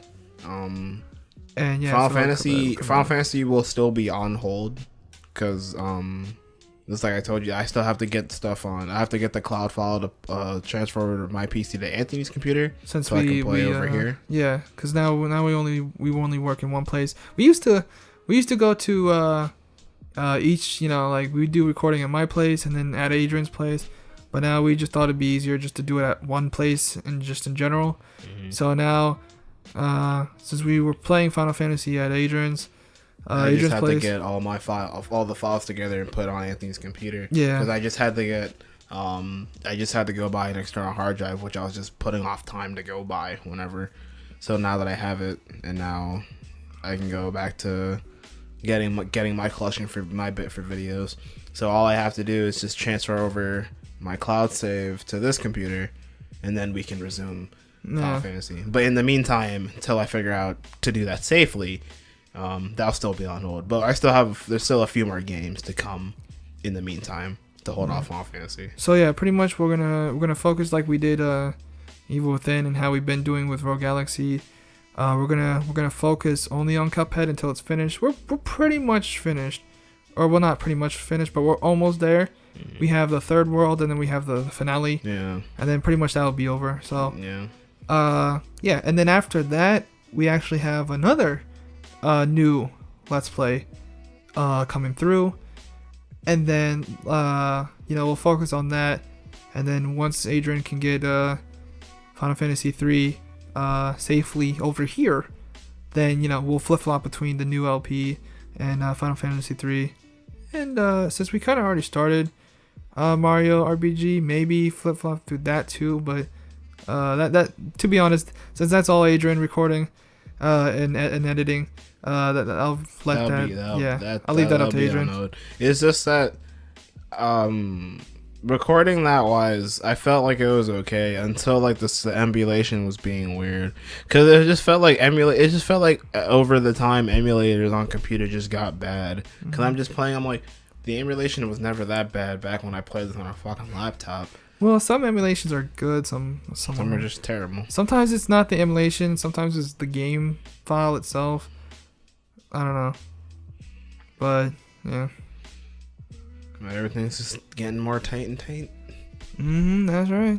So yeah, and then eventually, we still have a few more stuff that we have to build up in the old AA retro studio in here. Yeah, the vault. The good old AA vault. But yeah, stuff is obviously coming. Obviously not like a super like rapid like every day. But yeah, we're trying our best. Yeah, so I guess that's about what are we looking forward to. I to be honest, I always forget what games come out every month. Fuck. But like I know I'm looking forward to, at least if anything, what was it? Shimigami Tensei, however you want to say it. Strange Journey, which is also a DS game that is also being remade to the 3DS, just like Radiant Historia, and looking forward to that. I might get that. What else? Is there any movies coming around? Oh yeah, that's also something I did. I watched Avengers. You watched it. Infinity War. When did you watch it? Friday. Yeah, I watched it 2 days after. As of this recording, yesterday. Yeah, but like, I mean, there's not much to say. I mean, if you know what, I'm not gonna spoil anything, but it's a good movie. So shit, go watch it. Another one bites the dust. Pretty much. Oh god. Yeah, that was a good movie. It was a good movie, yeah. They did a good job on that. Yeah. Lot of money spent into that one. Thanos, yeah, they didn't mess them up. Now all DC has to do is when they bring in Darkseid, not mess that up. But I mean, they kind of been just like, oh my, you seen the new Cyborg, or not Cyborg, Beast Boy and Raven in that show? Oh I don't blame. I'm not blaming DC. I'm blaming the studio. Blame them. It's like they're the ones deciding. The fact is that like, it's like with the Starfire. It's like the problem I'm saying is like, it's not that they made her black. It's the fact that they ghettofied the hell out of her. Yeah, and it's just like it looks nothing like her. Like they ghettofied the fuck out. Like this is like, I feel like this is disrespect to the actor. Like like they did not. Oh my god. Wait. And then the Beast Boy, they were just like, yeah, how about a boy with green hair? See, as much as it still sucked. Don't get me wrong, it still sucked, but I was okay with the Beast Boy because that was a throwback to the original. I guess that was a throwback to his original suit. Come on. Not the face. He was still ugly as shit, but like, wow. Okay. Well, I'm sorry, but yeah, this was a throwback to the suit. I'm like, all right, you know what? He had red and white back in the day. I'm cool. And then fucking Raven. I'm like, yo, what is happening, man? Yeah, this is so ugly. I don't know what they're doing over there. Why are you letting people do this to your characters, bruh? They're going nuts over there. What are they doing? I'm like, why? Like, I don't understand why DC is letting like all these people like shit on their characters so much when they're really fucking cool. Yeah, they just don't know how to use. I don't know. They don't know how to accept. Like when it comes to DC, the movies and when it comes to DC, just let anyone will do whatever the hell they want. Yeah, I don't know. Because like when I'm watching Wonder Woman, I'm just like, whoever made it, like I liked Wonder Woman, but I saw it. I'm like, whoever saw this clearly did not see Wonder Woman, because I'm pretty sure Wonder Woman can fly. Like, cause I seen Wonder Woman. I guess she could, yeah. Yeah, she can fly. But then seeing her like hybrid jumping everywhere and stuff, I'm like, yo, Like, I understand. Like, it's like you're trying to make her like the Hulk of this scenario, but like, stop. Nah, it's great. Like they gave her her Hulk. Yeah, it was still a good movie, but the fact they gave her Hulk moment was just like smashing through everything. Then just she was supposed to be like a powerhouse or whatever. I don't know. I guess they made her their Hulk. Powerhouse by women. Yeah. Women are powerhouses. Yeah. Pretty much, yeah. Yeah, so pretty much, what else? May. What else is coming out, bro? I hope pretty much our generation is hopefully pretty much ready for the summer. Maybe Dauntless. I mean, since we talked about that, yeah. Incredibles 2. Is it coming out May? May, I don't know. Sometime in the summer. Well, I'm looking for that whenever that comes around. Yeah, damn it. All right, you know what? Pretty much next podcast, I'm gonna be looking up stuff. This year overall is just like the year for like throwback, I guess. Yeah, next podcast, I'll look at the next month of stuff that's coming out, and I'll tell you what I'm excited about. Cause like I forgot to mention like on the last podcast where I was like, I don't know what I was excited about. I forgot that God of War and Yakuza 6 were coming out. So, and that's what I would have said, but I forgot. And then here we are again. So next time I'll look up as to what I'm looking forward to. But for now, that's pretty much what I was looking forward to this month. Do you remember anything that you're looking forward to, Adrian? I don't remember waking up this morning. Oh, there you go, guys.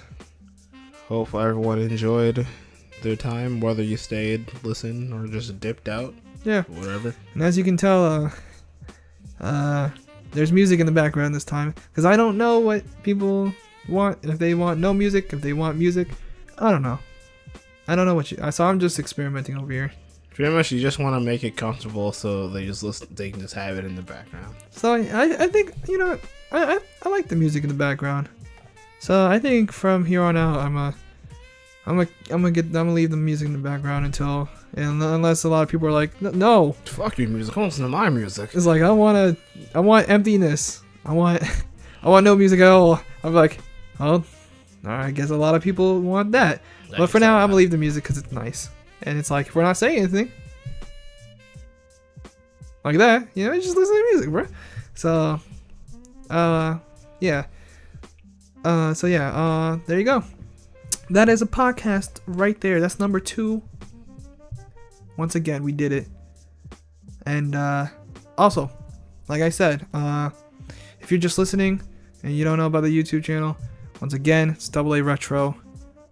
Since I forgot to say that in the first podcast. Good old check out there playing Let's Plays. Yeah, subscribe if you like us. If you don't, if you think we're weirdos, spread the word. Then tell everybody that we are weirdos. Spread the word. And that we suck at what we're doing. And yeah, that'd be great. I'd love that. Hurt my self-esteem. Why don't you? Yeah. Hurt our self-esteem, but at the same time, we'll rise in success. We'll grow stronger, I think. At the same time. Yeah, and also, follow me on Twitter at uninvitedakm because you know damn right I'm not supposed to be there, but I'm gonna still come in. Alright, guys. Shit. This is Adrian. And then as always, I'm Anthony. And we will see you guys next time. I guess. Oh shit! What was I gonna? Also, yeah. Yeah, see you guys next time. Go away. But don't go away. Yeah, cause there's music coming. Leave. There's something. I'm gonna play something for y'all. Leave.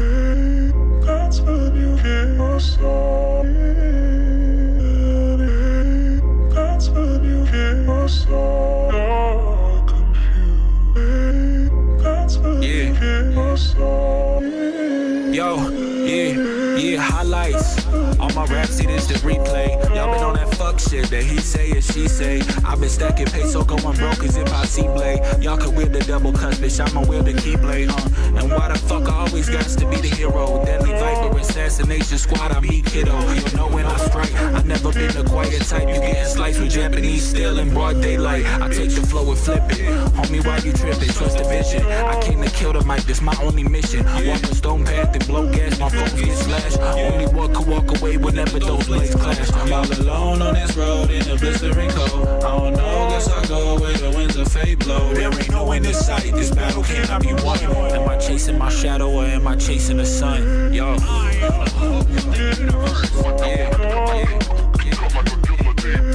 I've been studying you. Your breathing gives away your next move. What's up?